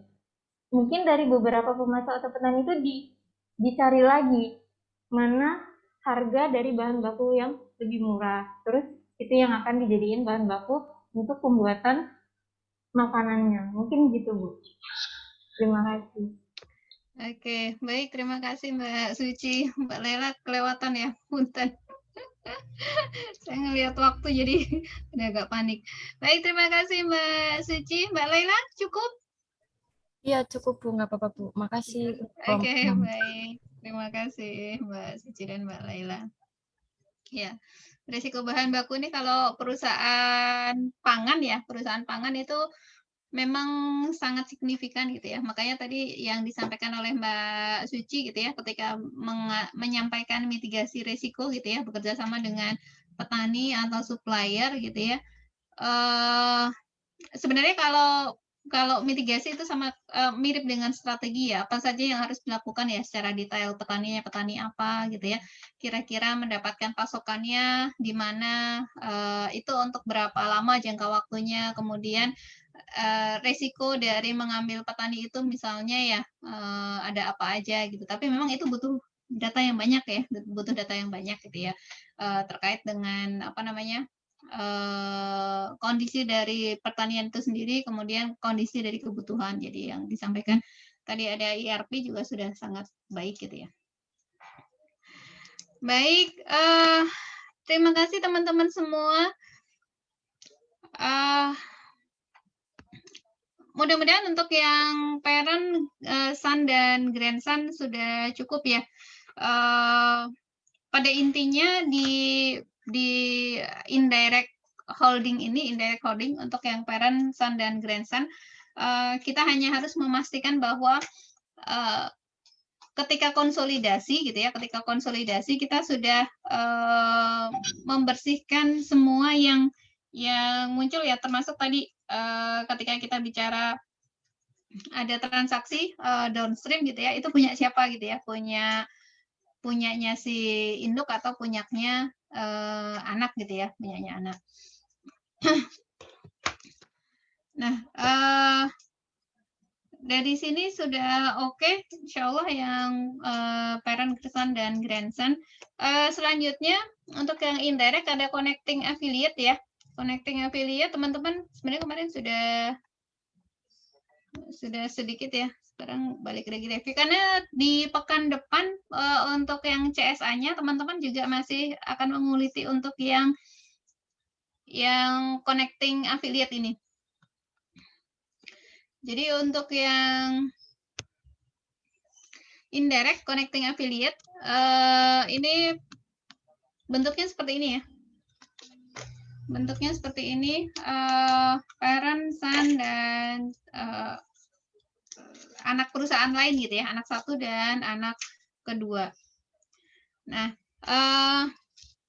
nanti ketika kita bicara connecting affiliate gitu ya, ada perbedaan jurnal eliminasi. Kalau di parent, son, dan grandson itu cukup ini ya, income from T gitu ya, investment in T, dividen gitu ya.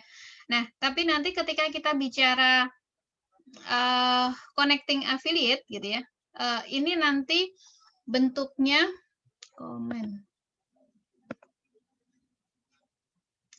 bentuknya bukan lagi T-nya cuma satu gitu ya. Cucu, kalau tadi kita bicara kan bertahap ya. Kalau yang si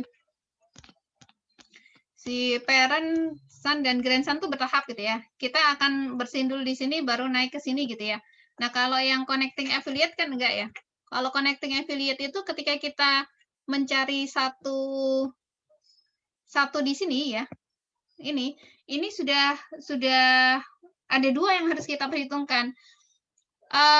Income dari T ke P dan income dari T ke S gitu ya. Jadi ketika kita mencari satu ini harus dihitung juga gitu. Makanya di sini ketika bicara connecting affiliate, income from T-nya itu ada dua nanti ya. Income from T yang dari P langsung ke T, ini misalnya T20, biasanya dia dilambangkan dengan kepemilikan gitu ya, T20. Artinya income from T yang nanti akan diberikan kepada P. Kemudian income from T40, kalau yang ini T40. Itu artinya income from T yang nanti akan diberikan kepada son gitu ya. Nanti dari son baru nanti digabung ke sini gitu. Jadi income from-nya ada dua. Nanti untuk yang hati-hati juga dengan NCI expand-nya gitu ya. Kalau kita menghitung NCI expand di T, ini berarti kalau NCI-nya T ini berapa? Kalau posisinya seperti ini. P ke S 80, S ke T 40, dan P ke T 20. NCI T-nya berapa nih? 40, Bu. 40 dari? 40 yang di Sun itu sama 20 yang dari induk ke TOS. NCI-nya NCI-T-nya itu 40 karena dimiliki oleh S 40 dan dimiliki oleh P-nya 20 gitu ya. Jadi kita punya NCI-nya nanti T-nya 40 gitu.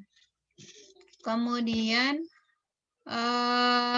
untuk menyusun ini eliminasinya juga akan dua nanti ya.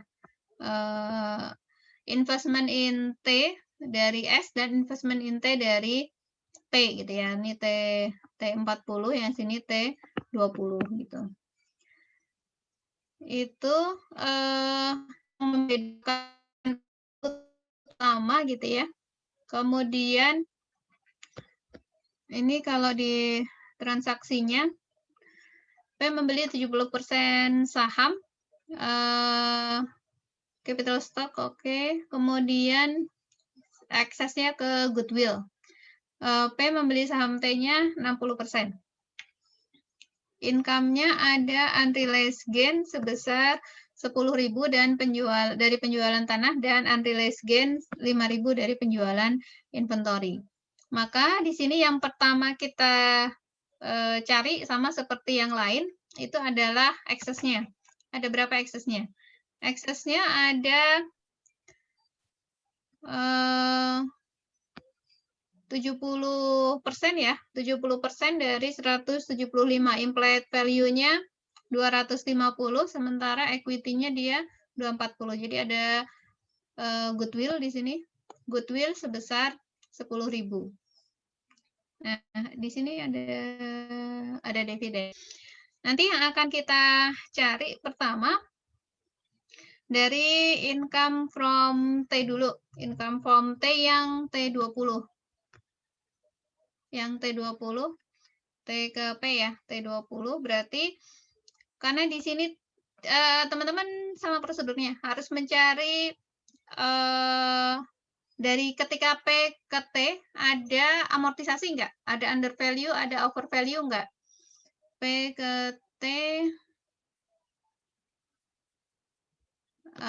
dia bilang nilai buku aset neto T sama gitu ya, nilai wajarnya. Berarti tidak ada ekses ya, tidak ada ekses di sini. Jadi tidak ada amortisasi.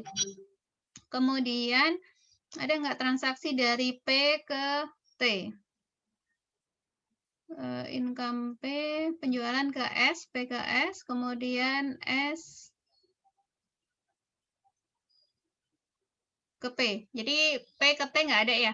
Karena P ke T nggak ada, maka kita bisa langsung mengalihkan kepemilikan P 20% dikalikan dengan spirit earning-nya. Spirit earning-nya 20.000. Maka kita dapat income from T yang T20 sebesar 4.000.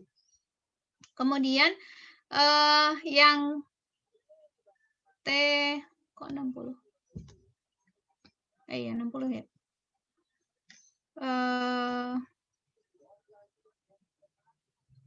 P beli T-nya. Oke. Oh iya kebalik saya. Yang ini S ya. Yang ke S, yang ini yang ke P. Jadi yang S yang 20%. Kemudian yang T ke P 60% ya. 60%. Di sini juga nggak ada tadi ya, P ke T nggak ada transaksi. Jadi tidak dipengaruhi. Jadi 60% langsung dikalikan dengan 20.000 ya, dengan 20.000. Nah, untuk dividen tidak ada apa namanya? Tidak ada karena bukan mutually ya, jadi bukan intercompany transaction gitu. Nggak ada masalah. Kemudian yang income from S, nah begitu kita menyampai income from S, maka ketika menghitung net income S-nya itu tidak hanya spirit earning gitu ya, tapi net income-nya net income total, artinya net income S plus net income income from T juga gitu ya ditambahkan. Jadi PKS-nya tadi 70%, net income-nya 35.000 yang punya S gitu ya. Kemudian ada alokasi apa namanya? Under value ya tadi ya.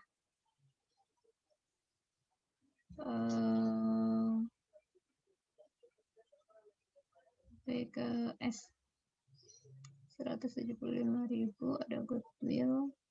Kemudian ini ya, yang unrealized gain sebesar 5.000. Jadi upstream ya, dari S ke P ada upstream 35.000. Jadi dikurangkan 5.000. Jadi dari income-nya S sendiri itu dikurangkan dengan 5.000. Kemudian ada unrealized gain. Income P ya, dari P ke S. Dari P ke S sebesar 10.000 gitu ya. Sebesar 10.000. Net income-nya P ini downstream ya.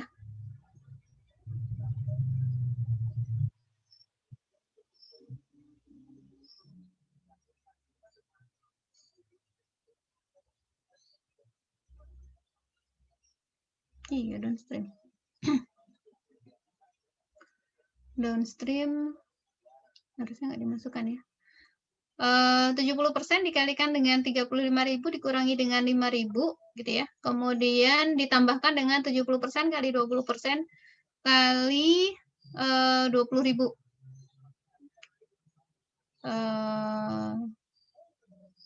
Oh, dia mengakui IP-nya secara keseluruhan.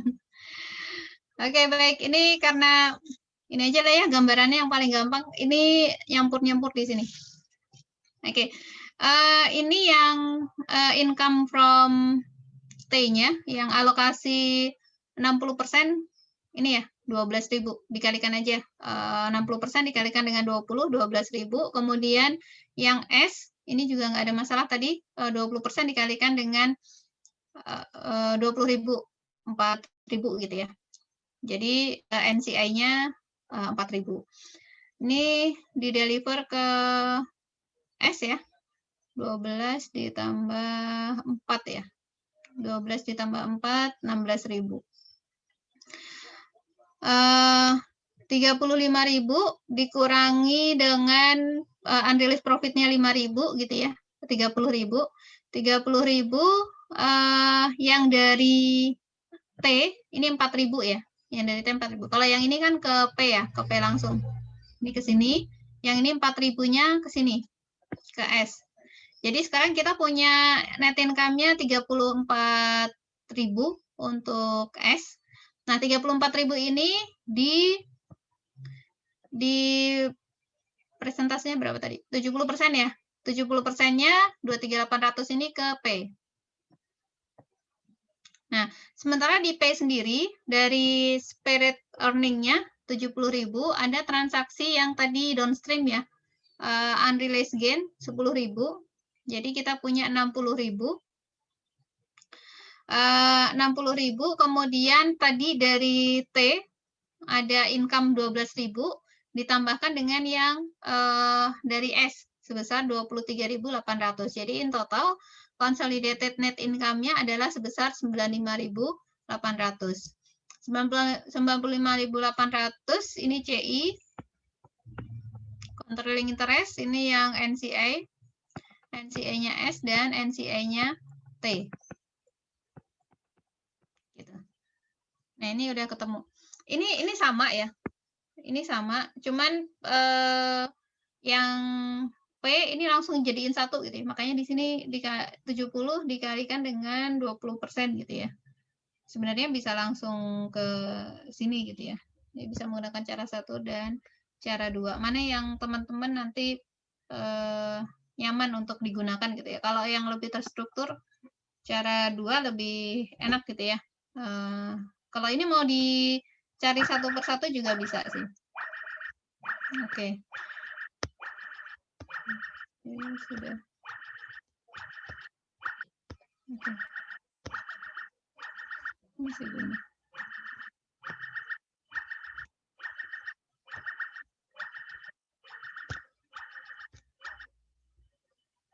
Oke. Baik. Nah, itu yang apa untuk yang apa namanya konsolidasinya ini ya. Nanti teman-teman bisa dibaca lagi. Ini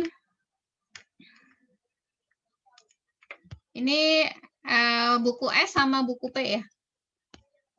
Buku S sama buku P ini biasanya kalau ujian kan nggak ditanyakan ya, cuman untuk mempermudah gitu ya, mempermudah kita menelusuri gitu.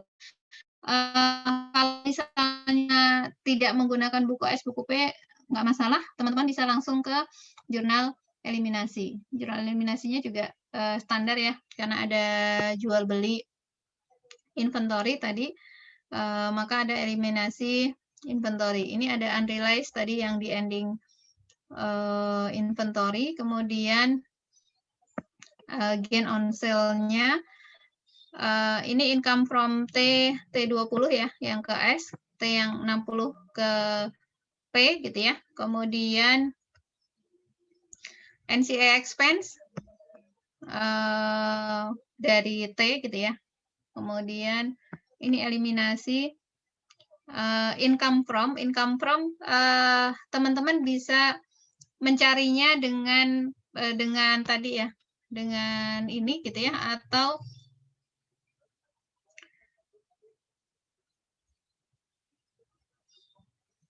income from S, income from S ya, income from S. Nah, ini sama seperti masalahnya dengan yang tadi ya. Income from S ini kan sebenarnya 23.800 ya, yang ditransfer ke sini gitu ya, ke P gitu ya. Tapi begitu masuk di P, ketika kita bicara nilainya, ini ternyata harus dikurangkan dengan 10.000 dulu gitu ya. Ini kan ada transaksi 10.000 di sini nih, yang ada unrealized profit gitu ya. Maka nilainya income from-nya menjadi 13.800. Investment in S ini dividennya, kemudian investment in S-nya debit ya. Kemudian NCI expense, dan terakhir eliminasi untuk equity dan goodwill gitu. Nanti teman-teman bisa masukin ke worksheet. Jadi menggunakan cara yang kedua ini juga mesti hati-hati gitu ya. Kalau ini sudah dapat nih 13.800 karena memang sudah dikurangi dengan 10.000. Tapi begitu menggunakan ini, teman-teman harus mengurangkan dulu dengan intercompany transaction-nya gitu ya, untuk masuk ke P. Gitu. Oke, sampai di sini teman-teman ada yang mau disampaikan? Lewat waktu ya. Ada? Tidak ada? Baik. Baik, kalau tidak ada,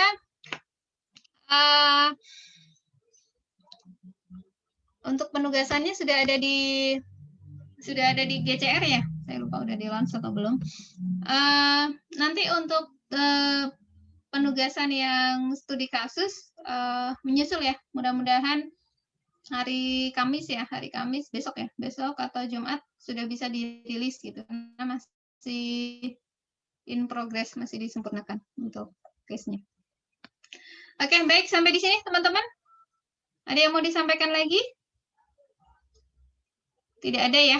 Kalau tidak ada, saya cukupkan sekian untuk hari ini. Kita ketemu lagi di pekan yang akan datang. Terima kasih semuanya atas sharing dan diskusinya hari ini.